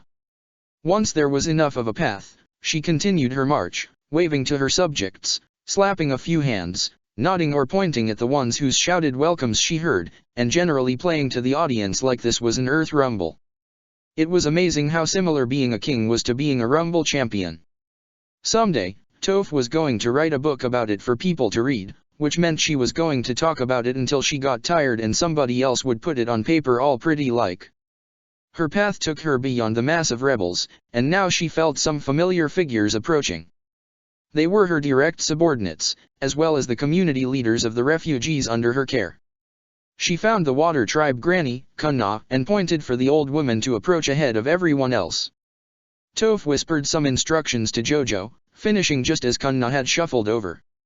The Water Tribes didn't have kings, which was probably why Kunna didn't wait for Toph to speak before going, "Your Majesty." Toph gave a little wave to let everyone know it was okay, and spoke loud enough that the rest of the group would be able to hear. "Your grandkids are doing great." Katara came back with some news, and she and the Avatar's team are off again on business. Everyone else is okay, too. But it turns out that Mai's family, you remember Mai, she's still cranky, are typical Fire Nation jerks and we had to rescue her little brother from them. Do me a favor and take care of the kid. Kunna was still reacting to the news, her heart speeding up at news of Sokka and Katara, a little tension easing from her body at confirmation that everyone had survived the trip through the Fire Nation, when Jojo brought Tom Tom over by the hand. The kid's walk still had enough of a toddle in it to be completely without grace, and Toph enjoyed the feel of it on the rocky ground. Children were screechy, but their way of walking helped her understand what people meant when they said kids were cute. Toph took Tom Tom's hand from Jojo. "Hey, Tom. This is Gran. We told you about her, right? She's going to give you something to eat and a place to sleep. You get to go camping in a cave. Tom gasped. Mommy says camping is bad. I wanna camp. Kunna gave a low chuckle. Just like his sister, I see. Very well, Tom. Let's go meet the other kids and figure out which tent you'll be in. Okay, Gran. He let Toph transfer his hand to the old woman's, and then they were moving away, with Tom babbling some excitement about tents. With that promise kept, Toph motioned for the next act in her performance for her royal court. That's not the only prize I've taken from the Fire Nation. Check it out, Prince Zuko and Princess Azula, nephew and niece to the Fire Lord, are my prisoners. Toph enjoyed the sounds of surprise that greeted Lee as he guided Zuko and Azula over. She could feel Zuko slumping and bristling in his chains, but Azula just stood where Lee was holding her heart not reacting in the slightest to being surrounded by people who would gladly start throwing rocks at a moment's notice. Toph took a casual little walk that just so happened to put her between the Fire Royalty and everyone else. I haven't decided what to do with them, yet. Zuko here personally executed a traitor lavabender who was serving the Fire Lord, and both of them recognize my superiority over their desh. She sniffed and held her head high. Debased royal blood. For now, put them somewhere secure with space and clean water. I'll attend to them later. As Jojo and Lee moved to comply, one of the figures in front of her dropped to kneel on the ground and made a bow of the head that signified a request to speak. Toph recognized him, and supposed it was just as well that he was making himself known up front. General Fong. The Earth sang of your return to us. Welcome. You have something to ask me. It wasn't even lie, since Jojo was an earthbender and talked in a kind of sing-songy voice. Fong looked up at her. Your Majesty, is it wise to keep firebenders where they could hurt the refugees? This is not a real military base, and not secured for prisoners. Toph stepped forward so that she was standing right in front of Fong. He was weighed down by the robes and armor of his rank, one of the few military commanders to still wear all that so long after Ba Sing Se's fall, but she was still barely tall enough to lean over him. Zuko surrendered himself and his sister to me, and I tasted truth on his words. Everyone else bowed at the waist and gave a little chant in celebration of her ability to sense lies. They loved that. Fong inclined his head. As you say, Your Majesty. And I'm sure having the children of Fire Lord Iroh as brother will benefit us. Fong's pulse was steady. Toph had only referenced Zuko as the Fire Lord's nephew a moment ago, and now Fong was connecting that directly to Iroh without a single bit of surprise. Good, you've heard that Azulin is dead. I guess that's why you're here. Your Majesty is wise. Yes, I have come to serve you at the hour when our people can finally rise up and take back our country. Oh. Well, this was going to be a problem. Toph gave a regal wave of her hands. Yeah. Everyone, I have great tales of my adventures in the Fire Nation, but we'll do story time a little later. Fong and I need to have a conference, first. Zuko kept his eyes on Azula as they were led to the far side of the cavern by the earthbenders Jojo and Lee. Their pace was slow enough that Azula could shuffle along without stumbling. Zuko wished he understood this kind of sickness of the mind. It was less worrying when she simply acted as though asleep, even with her eyes open, because at least it looked like a coma or other unconsciousness. That went with bad injuries. But to have her taking food and drink, going where she was led, and not being Azula. Even a trained animal would act according to its own mind. Was there any coming back from this? And if so, what exactly would come back? Here we go, Jojo said. Zuko turned his attention back to the matter at hand. They were near what must be the west wall of the cavern, judging from the sun that speared down through the regular air shafts in the rock. They were headed for something like a doorway, and Zuko could see that the room beyond was lit dully with the reflected glow of sunlight. Now where could that be coming from? Then he passed into the space, and realized it wasn't a room at all. It was the bottom of a very thin ravine, as deep as a well, with the sky visible all the way at the top. Water flowed down into the space through a crack in the far wall, feeding a pool of mud that covered half of the room. But the half by the door was solid rock, so there was no need to get messy. Zuko supposed it was the best possible jail to be stuck in, under the circumstances. Thanks. I don't suppose we can get the chains off. Lee turned away, while Jojo smirked and produced a key in her hand as if by magic. The Earth King is generous, isn't she? And if your sister needs any care, just knock on the rock door I'm going to raise. Someone will be listening. As Jojo moved to unchain him, Zuko considered all that. I just hope King Toph can afford her generosity. On the other side of the space, the mud bubbled. Once they were free of the chains and the earthbenders had left, Zuko guided his sister to one of the walls and sat her down so that she could lean against it. Then he kneeled across from her, so that her unfocused eyes were at least pointed at him. Azula, do you know who I am? She didn't say anything. Of course. Zuko nodded. It's okay. I know that you know. I just wanted to tell you that you don't have to be scared. We're safe here, and soon King Toph will let us out. Once, Azula would have broken out into violence at the suggestion that she might be scared. Now, she did nothing. Zuko reached out and put his hands on her shoulders. I need you to come back. Please. Mother said I should take care of you, but I don't know how. I don't think this is what she meant, feeding you and stuff like that. I'm relying on Toph, but even she needs to make compromises. You've always been more observant than me. That would help right now. Azula said nothing. Zuko let go of her and leaned back. I'm not lying. I never liked you. I admit that. But I respect what you can do. And it's just the two of us, now. But maybe you don't want it to be. He looked into her eyes, but found nothing but a dull reflection of himself. If you want to leave me and make your own life, that's fine. I'd rather that than, well, this. Azula said nothing. Well, so much for that. Zuko stood up and walked into the center of the room, where he could practice his firebending without putting Azula in any danger. But his mind was on what was supposed to come next. So the thing we have to do, Toph finished, is find out what Iroh wants in the south and get some defenses down there. Fong was quiet. Toph could feel him stroking his beard, a sign that he was deep in thought. They were alone, isolated from the main camp by stacks of supply crates.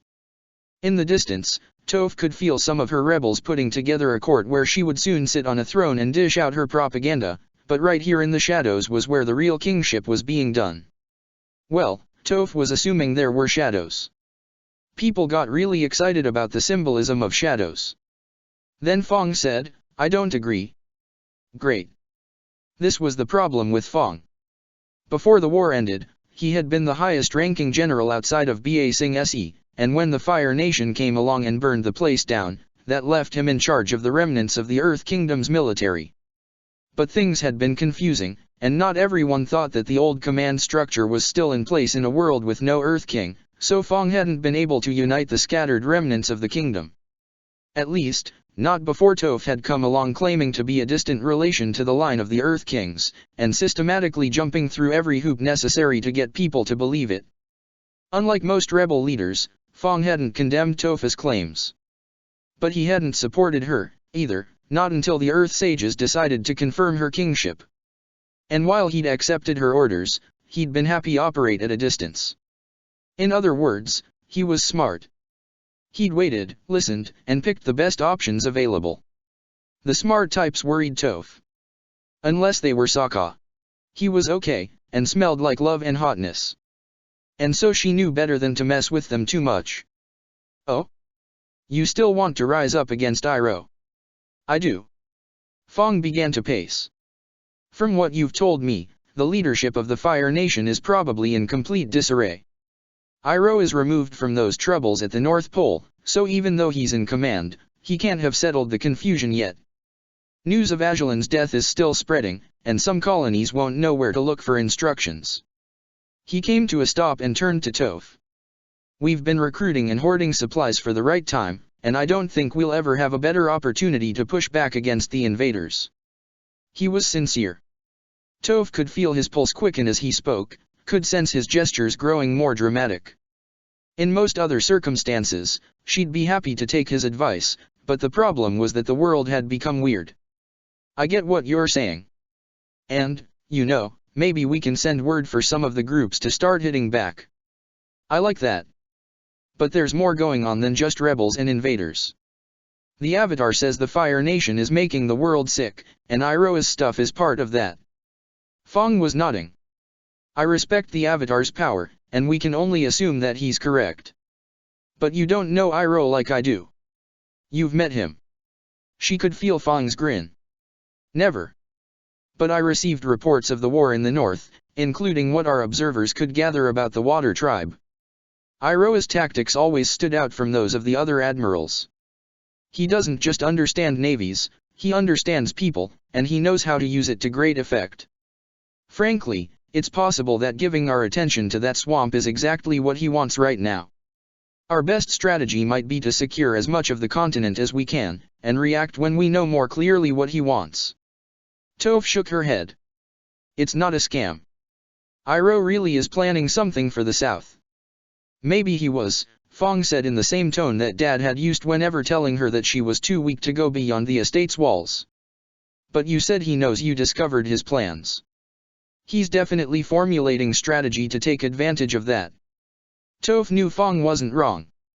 Iroha had already tried to strike back by grabbing Tom Tom, and he wouldn't just take their counter-move on the chin. Okay, get it. This is why I'm glad you're here. Fong squared his shoulders and stood taller. Thank you, Your Majesty. My service is my life. Good. Toph turned away from him. Because the Avatar said it's important that we check out what Iroha wants. I promised him that I would use all my resources to do that. You know Iroha and you bring up some good points, so I need your smarts to help make this happen. She could feel his stomach roil. Your Majesty dash. I know we'd be missing an opportunity, here, but it might not be our last one. Toph didn't like the way Fong's pulse was increasing, so she shifted a bit to lower her center of gravity without actually taking a fighting stance. Just in case. The Avatar is going up to confront Iroha, and for all we know a new war might be breaking out there soon. It's important that we solve an important mystery when we can, while watching and waiting for a better opportunity to get rid of our invaders. Hey, Aang might even be able to end the occupation without us having to fight, so why jump into things right away? Fong didn't speak right away, but he betrayed his unhappiness with every breath and heartbeat. Well, I'm not going to pretend that I'm comfortable with this decision. Toph nodded. I don't expect you to. I just want your help making it work. Fong sighed. It was much louder than it needed to be. Then I will do what I must. You are the Earth King, and I am loyal to your kingdom. Toph frowned. That's great for you to say, but change the wording a little. You're going to support my orders when I announce them to the others. She could feel Fong nodding. When we are before your court, you will have my support. He tapped his chest with his fist. My king. He was stressed and maybe angry, judging from what she could feel, but she detected no lie in him. Okay. Thanks. It was good to be king. Right? The Mudman was hearing lots of interesting new things. That wasn't his original name, of course. It would be pretty strange for a parent to look at a baby and say, he doesn't look very much like a Wei or a Li. Why don't we call him the Mudman? But the Mudman's old names, all 15.5 of them, weren't appropriate anymore. They hadn't been for the last few weeks or months or years whenever it was that he'd let himself sink into the mud and began listening. Maybe it had been a full century. Those passed quicker than most people realized. Even earthbenders didn't usually associate mud with listening, but that just went to show that people just didn't look at things right. They saw what others told them they were seeing, not what they were actually seeing. Someone would say, so if you want to hear things from all the way across the world, you need a telegraph system. If you want watery dirt, then mud's the thing. And others would actually believe that. They wouldn't realize that they couldn't actually hear telegraphs, that machines were needed to turn the sounds into something understandable, and you had to have someone on the other end of the line to put the truth into it before it would work. Mud, on the other hand, was already all over the place, and it naturally absorbed truth. And also moisture. And to listen to it, all you needed to do was sink into and let it teach you its very squishy language. The Mudman was good at listening. He had heard about the snowstorms at the bottom of the world, as well as the big light that had popped up briefly. He'd heard about the ashlands. Oh, and the volcano. Actually, now there were 2 volcanoes involved, which could be confusing if you weren't paying attention because Mud considered all volcanoes to be one. He'd heard about the new wars, and the new kings. There was a lot to listen to right now concerning the littlest of the new kings. That was fine, because the little one was the most interesting, anyway. And now she was the Mudman's neighbor. How nice. He would come over with a cake, if he knew how to bake a cake. It occurred to him that he could bring a mud pie, being submerged in mud all the time, and he laughed but had no intention actually trying it. He knew that mud pies weren't real desserts. The Mudman wasn't crazy. Besides, that would involve leaving the mud, and if he left, he might miss some of the news about the storms in the north, and the thing that was causing so much trouble up there, and how all that related to the tree.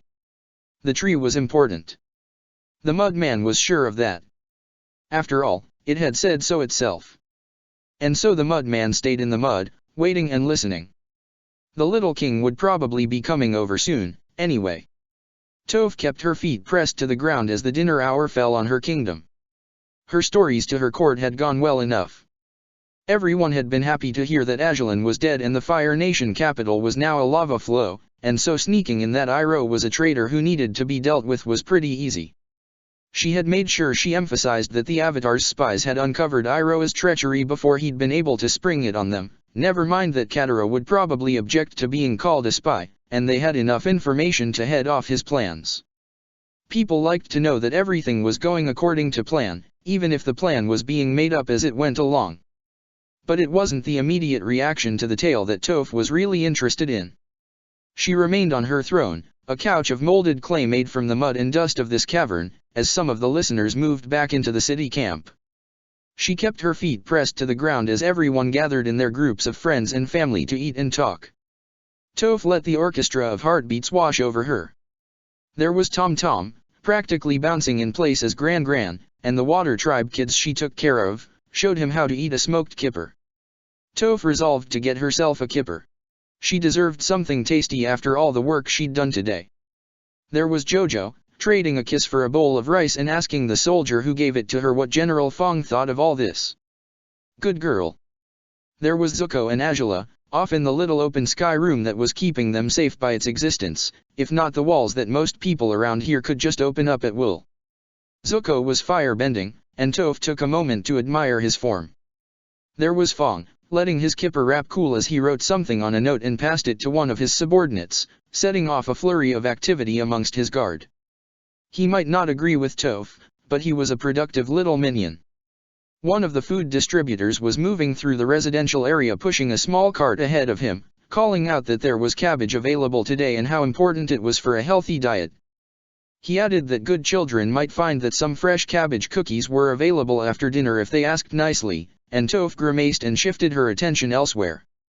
A family Toph knew as having come from Omasha was sitting with Bato and some of the Water Tribe hunters, sharing a story about an old Earth Queen who once tricked the Fire Nation into giving her an especially profitable trade deal using nothing but 3 carrots, an old sheet, and a herd of puma goats. Toph had already heard that one. There was excitement through the pulse of people, louder voices, and more enthusiastic conversations than usual. Toph couldn't parse all the words that were spoken by everyone out there, but she didn't need to. A sample was good enough, combined with the feel of the activity. Her people were still on her side. Satisfied, she relaxed her body and let her attention return to her immediate surroundings. Some of her court was lounging in the space around her, enjoying their own dinners and conversations and basking in her presence. Well, they would have to do without her for now. Toph snapped her fingers. I have decided, in my infinite wisdom, that I shall have a conference over dinner with my captured fire royalty. Put some of the good stuff on a few plates and come with me. And make sure there's plenty of kippers. As she stood up, she felt several of her self-appointed attendants jump to their feet to follow her orders. Toph left them to it and made her way over to the edge of the cavern where Zuko and Azula were being kept. As she walked, Toph noticed that a circle of people were gathering not far from the makeshift prison. They were all men, all of them wearing the heavy armor of the military. She recognized several of them as being under Fang's command. Most of them were wearing boots and none of them had weapons. A few seemed to be weighed down at their belts, and a moment's focus revealed a non-earth container, glass, probably, containing some kind of liquid. And all of guys seemed a little jumpy, their muscles tense and their pulses quick. Seems like General Fang had set some guards, despite Toph assuring him that the prisoners were safe. But they weren't blocking the way to the prison, and the presence of the liquid probably meant that this was an unofficial posting. It was probably just Fang being cautious. Toph supposed that she could talk to her general about this kind of thing. But it really wasn't a big deal, and he'd already conceded one argument to her today. He probably needed something like this to feel like the wise adult looking out for a little girl king. Well, whatever kept him on her side, right? Toph reached the slab that blocked the prison room off from the rest of the cavern. It was a good, solid bit of rock, but it only took her a solid stance and a swing of her fists to push it aside. She felt Zuko freeze, but then he relaxed again in what must have been recognition of her. She waited outside as her attendants brought in the plates of food, and then when they looked at her for their next orders, she nodded back towards the main camp. Go on, get out of here. No one likes to be watched while they eat. With the audience gone, Toph went inside and flopped herself down on the ground next to the food. Well, they found a nice place for you. That's some good mud over there, and I can smell the outside air. Zuko shifted so that he was in reach of one of the plates and took something. His chewing colored his words as he said, I don't understand why mud would be a good thing, but there's water and a view of the sky, so it's better than some prisons I've been in. I'll have them bring something comfy for you to sleep on tonight, but I think I can let you out tomorrow. Toph scooped up some noodles in her hand and stuffed them into her mouth. I'll put you on parole and have someone watch over you, and soon everyone will be used to you hanging around. Just don't start any fights or anything. Zuko snorted. What if someone starts a fight with me? Toph snorted right back. I can sense truth and lies, remember? I'll know who started what. Zuko chewed his food for a while. And then. Toph wrinkled her nose as she tried to figure out what he was asking. Well, I figure I'll punch whoever is causing the trouble, but I like to keep my options open. Maybe I'll throw a rock at the troublemaker's head? Or kick them in the dash. I mean, Zuko interjected, what's next for me? Once everyone is used to me. Oh. Toph nodded. That question makes a lot more sense. Well, then you do whatever. Become one of my advisors, or go live with old lady Kunna and take care of brats all day, or something. I'm the Earth King, but I don't tell people how to live their lives. Just how to serve me, if that's their thing. And how to bow down to my crushing fist, if their thing is trying to go against me. But that's pretty much it. Anything else is too much work. She could feel Zuko looking at her. Finally, he said, is that going to work when you have your kingdom back? What? She felt him motion at the cave around them. If everything works out how you want, if Aang defeats my uncle and the Earth Kingdom is freed, then you'll be in charge of the whole continent. The Earth King of Ba Sing Se used to rule over a vast, sophisticated land, with underkings and city-states and formal provinces. You're going to be at the top of all that. And you'll have to pick a new capital to rule from. Toph frowned. This wasn't news to her. She hadn't just decided to become Earth King on a whim, and in the months since she had met Aang, the goal of freeing the Earth Kingdom from Fire Nation rule had been something she'd thought about a lot. And that included the aftermath. She knew she'd be ruling most of the world. She was fine with that. But she had thought that she could rule in a new way.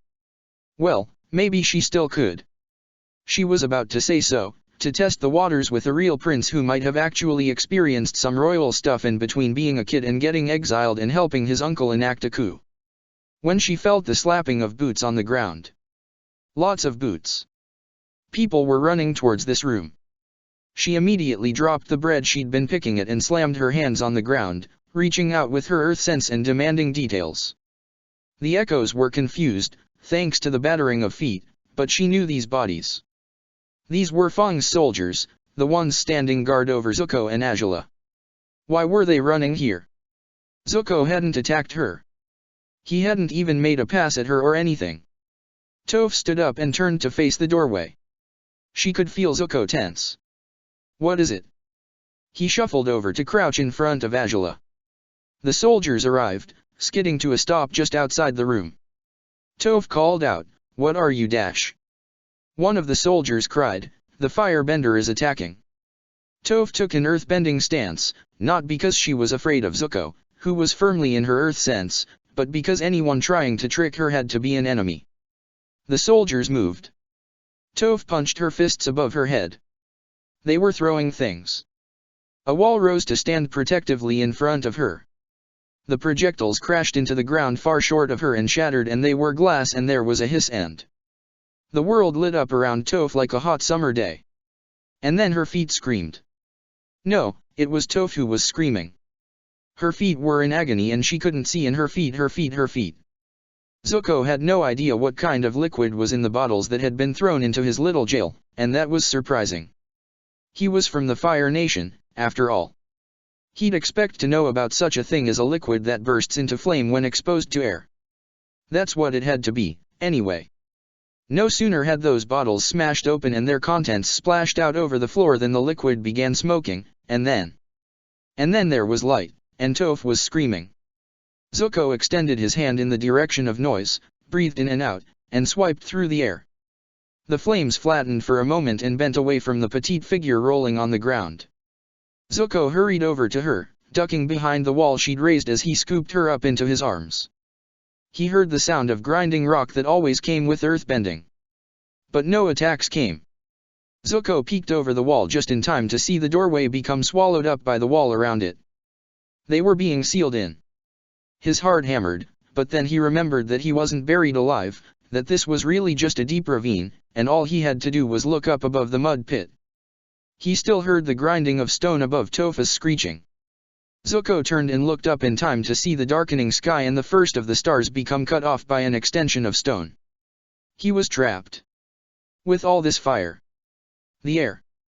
He heft Toph and dashed over to where Azula was still sitting, staring at nothing, not reacting at all to the flaming liquid seeping towards her. He dumped Toph into her lap with a, "Watch out for her," not sure which her he was talking to, and stood up into his most rooted fire-bending stance. He held out his arms in front of them, and moved them back to his sides as he clenched his fists and lowered into a reverse arrow stance. He demanded control of the flames and let the pulse of their dance synchronize with his breathing. He opened his fists, and curled his arms to push down in front of his chest, settling the energy in the flames to put them out. The cave went dark for just a moment, and then the liquid hissed and the flames burst back into being. Zuko squinted against the renewed glare, and to him it looked like the flames might not be as high or as strong. But he wasn't responsible. Soon, they'd be out of air. Flames demanded the breath of life just like any person, but they were far more greedy. He didn't have long before there was nothing left in this cave to breathe. Zuko couldn't get himself out. An earthbender would have an easy time of it, but Toph was still screaming in a bone-chilling mix of pain and panic. Azula's lightning would be able to punch through the thinner walls, but she didn't seem to care that she was about to die. It was up to Zuko, somehow. But he wasn't strong enough, wasn't powerful enough. But if he only had a few more minutes to live, there was no point in giving up. He looked around, at the stone walls and the trickle of water at the far wall and the mud beneath it. Wait. Even after hanging around all day, the mud hadn't gained any ground on the solid portion of the room. Zuko was moving even as the rest of his very bad plan began coming together in his head. He went back to Toph and Azula, wrapping an arm around each one. Azula stood in compliance with his tug, but he just went ahead and lifted Topha's weight completely. He brought them both over to the edge of the mud pool and took a moment to look around, but he couldn't see any sign that he might be right. Oh well. He clamped a hand over the nose and mouth of each girl, and dived into the mud with them. It parted slimily around his body as he slid into the pool, but it was noticeably thicker than water, and Zuko soon found himself suspended in the slop. He didn't bother trying to swim, he just bent his legs up close to his body, fed on his inner fire, and kicked out with his fire bending. The force struck the mud, exploded, and propelled him downward like a fireworks rocket. He did it again and slid through the mud to hit against a harder surface. He couldn't let go of the girls, couldn't let them drown in this sludge, so he did his best to wiggle around to get his legs were beneath them. He started crawl himself along what had to be rock. Toph began jerking around in his arms, trying to pull her face out of his grip. She must be panicking, not realizing that she wouldn't be able to breathe here. The ground disappeared in front of him, and he tumbled into a universe of mud. Had he found the outlet? Could there be an air pocket close by? He gave another fire-bending kick and flew deeper. And again. And again. Toph hammered her head against his. It was slowed enough by the mud that it didn't really hurt, but it was distracting, and Zuko was trying to keep track of which direction was down. His lungs were screaming and he needed to breathe, and was this far enough? He tried to shift and then fire-kicked again. He made a padded crash against stone. He angled himself into a different direction, and tried again. Stone. Another direction. Stone. Need air. Stone. Air. Kick. No more fire. Air. Swim. Toph not moving. Air.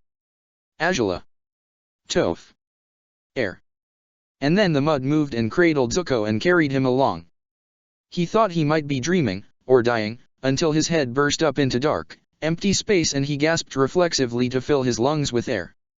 Yes. Alive. He let go of the girls' faces, and both immediately gulped for breath. Zuko let himself float in the mud, luxuriating in the sensation of being alive. It was pitch black, wherever he was, so there was nothing to look at.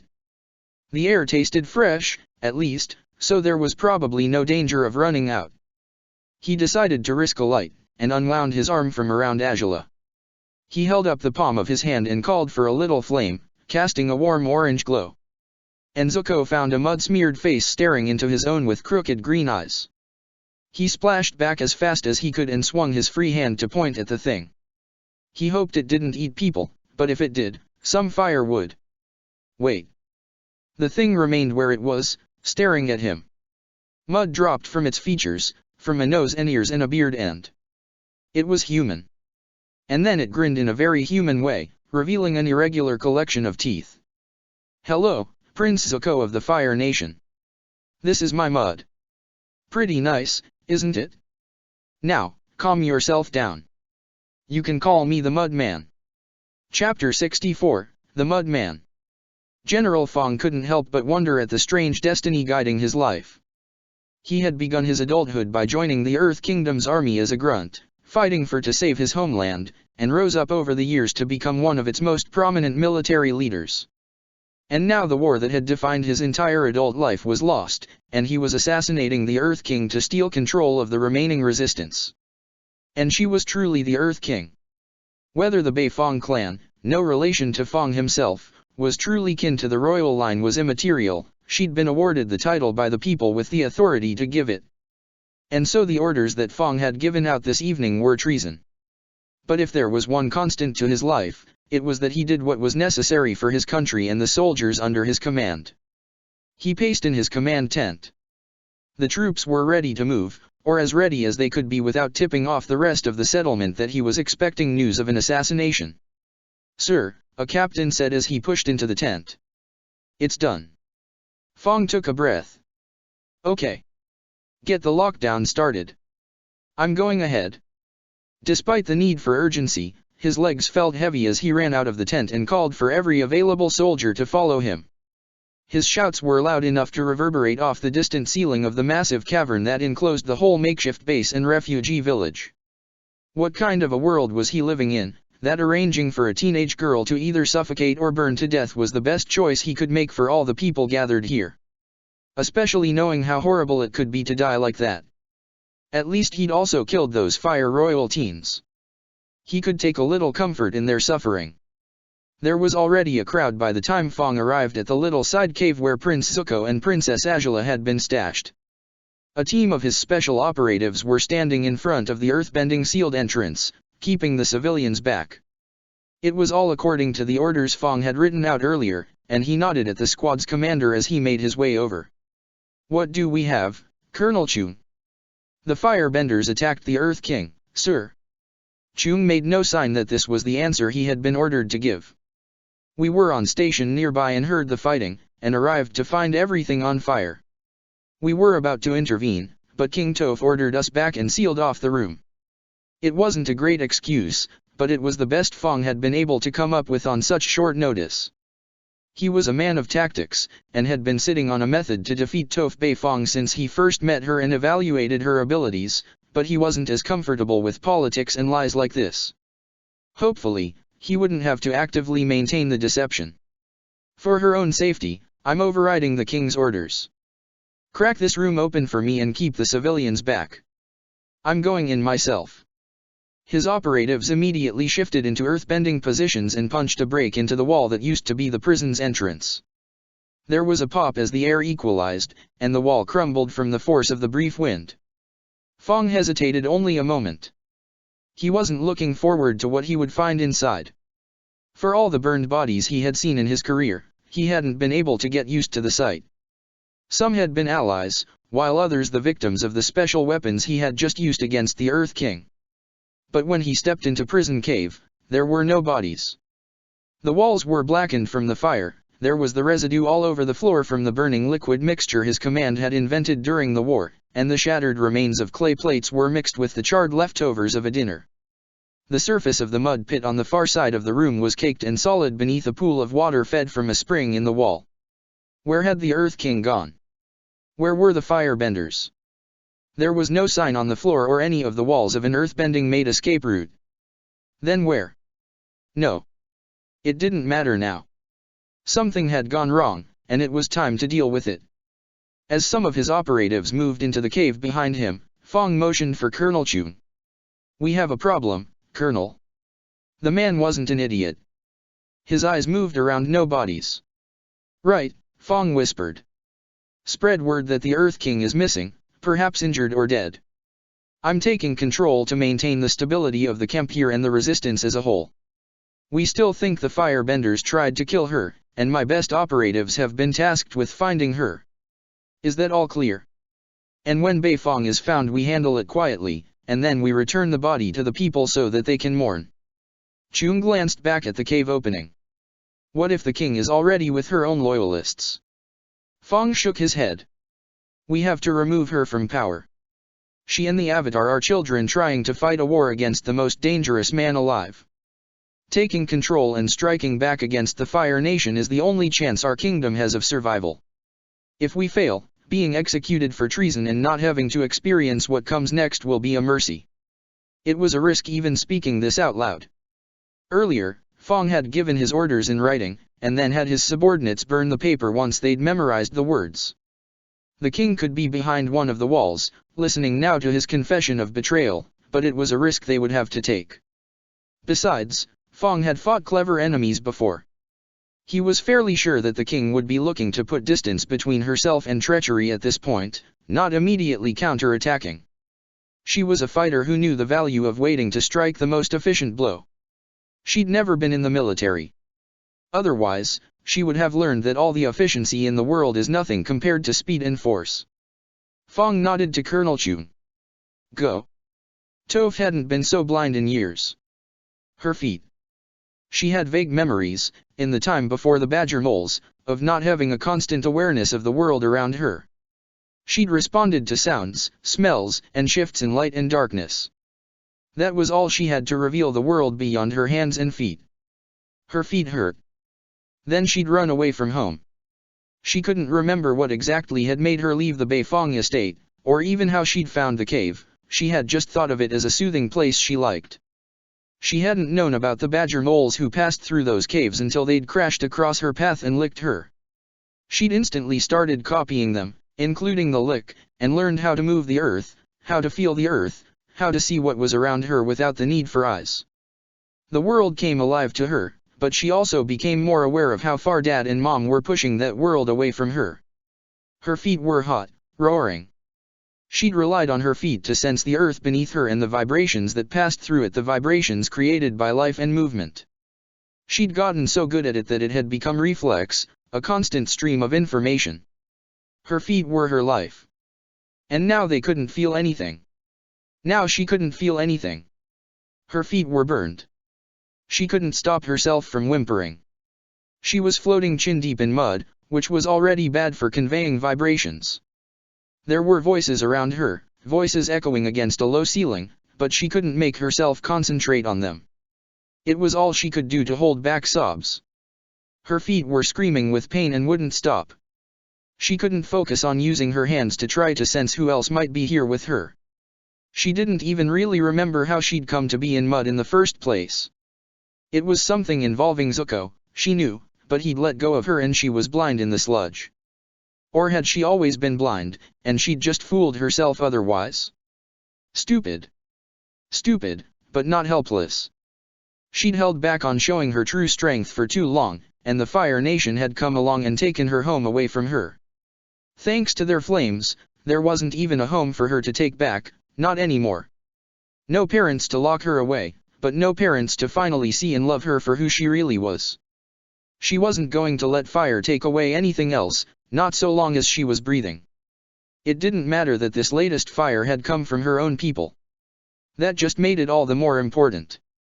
Toph let herself sink into the muck and curled her body up like a baby in the womb.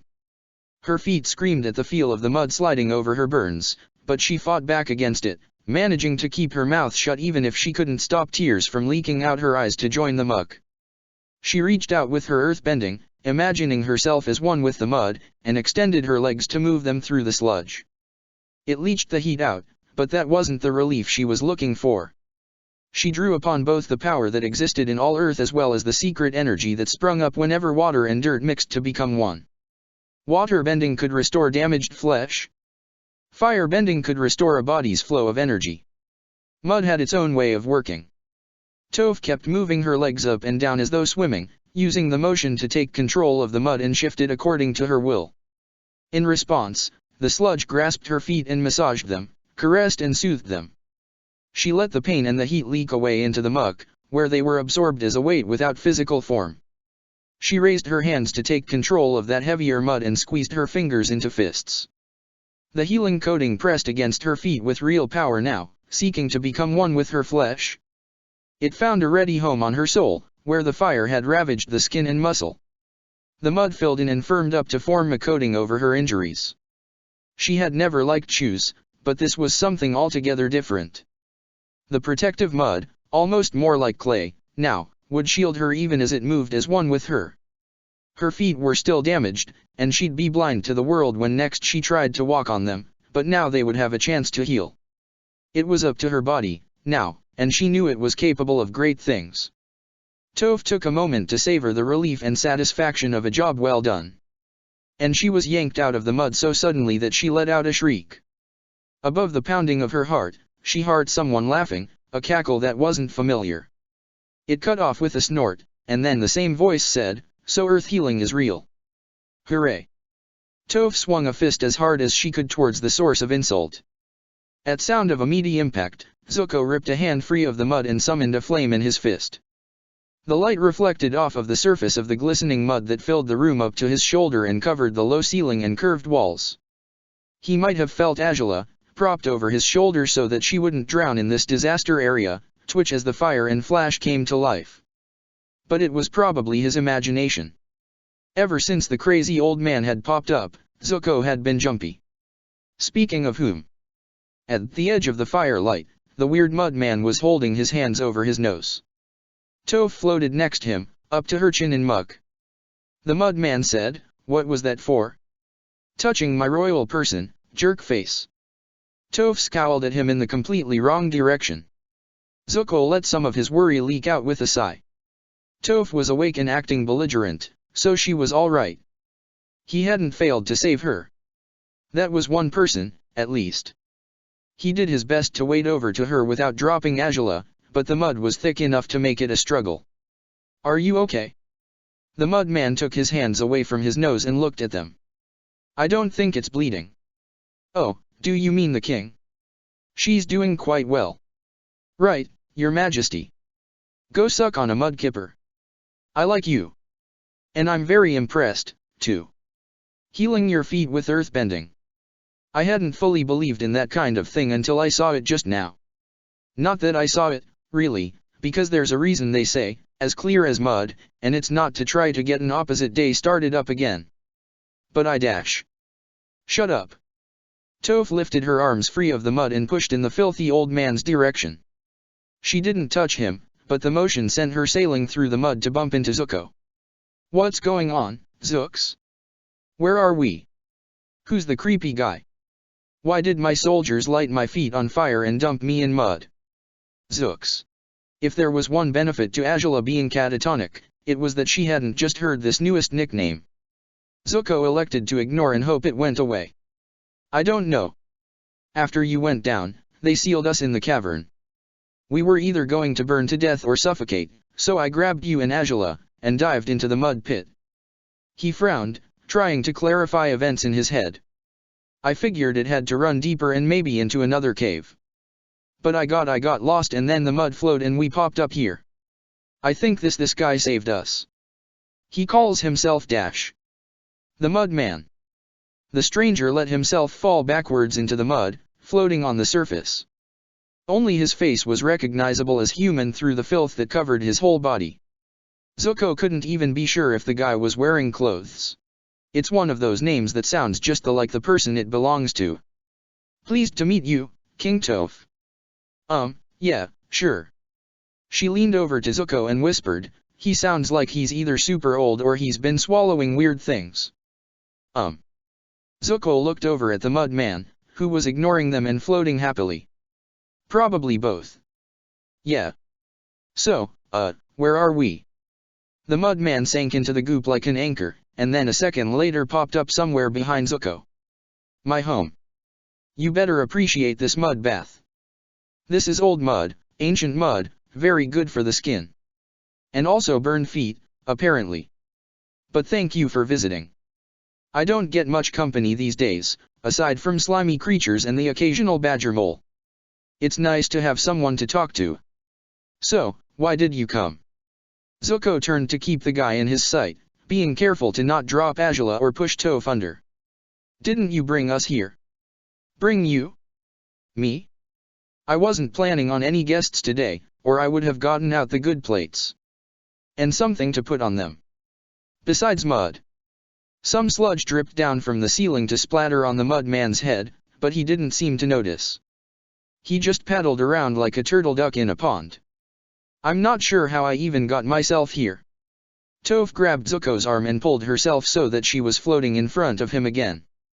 Then how did we get here? Oh, well, obviously the mud wanted you here. It's pretty smart, and it listens to everything. Maybe it will bring more visitors soon, like all those people busy being worried up in your camp, or those nasty soldiers who attacked you. The mud. Toph slapped the surface to make a little splash. This mud? Mud doesn't move by itself. People need to move it. Like with earthbending. Earthbending? The Mud Man looked over with what was probably an expression of confusion under all the goop. No, that's something completely different. The mud doesn't get a say if someone is earthbending it. But the mud definitely wanted you here. It told me all about you. Want to be friends? Toph sighed. Earthbender or not, you're kind of crazy, aren't you? Zuko braced for a bad reaction, readying his fire. But the Mud Man only made a thoughtful sound. Am I? Well, that would certainly explain a lot of things. The hallucinations, for one. And most people don't live in mud, now that I think about it. And I did spend a lot of time in that ashland. People don't come out of those things right in the head, you know. On the other hand, this is very nice mud, so maybe all the other people are the crazy ones, and the ashland just made me sane. Oh, I bet that's it.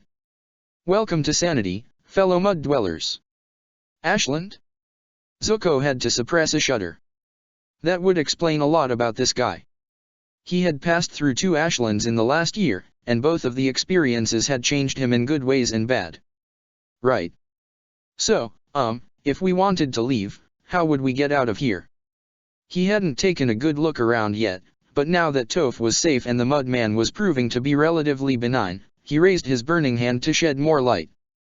It was hard to tell where the immediate chamber began and where it ended. The dome of the low ceiling was pockmarked with tunnels of mysterious length,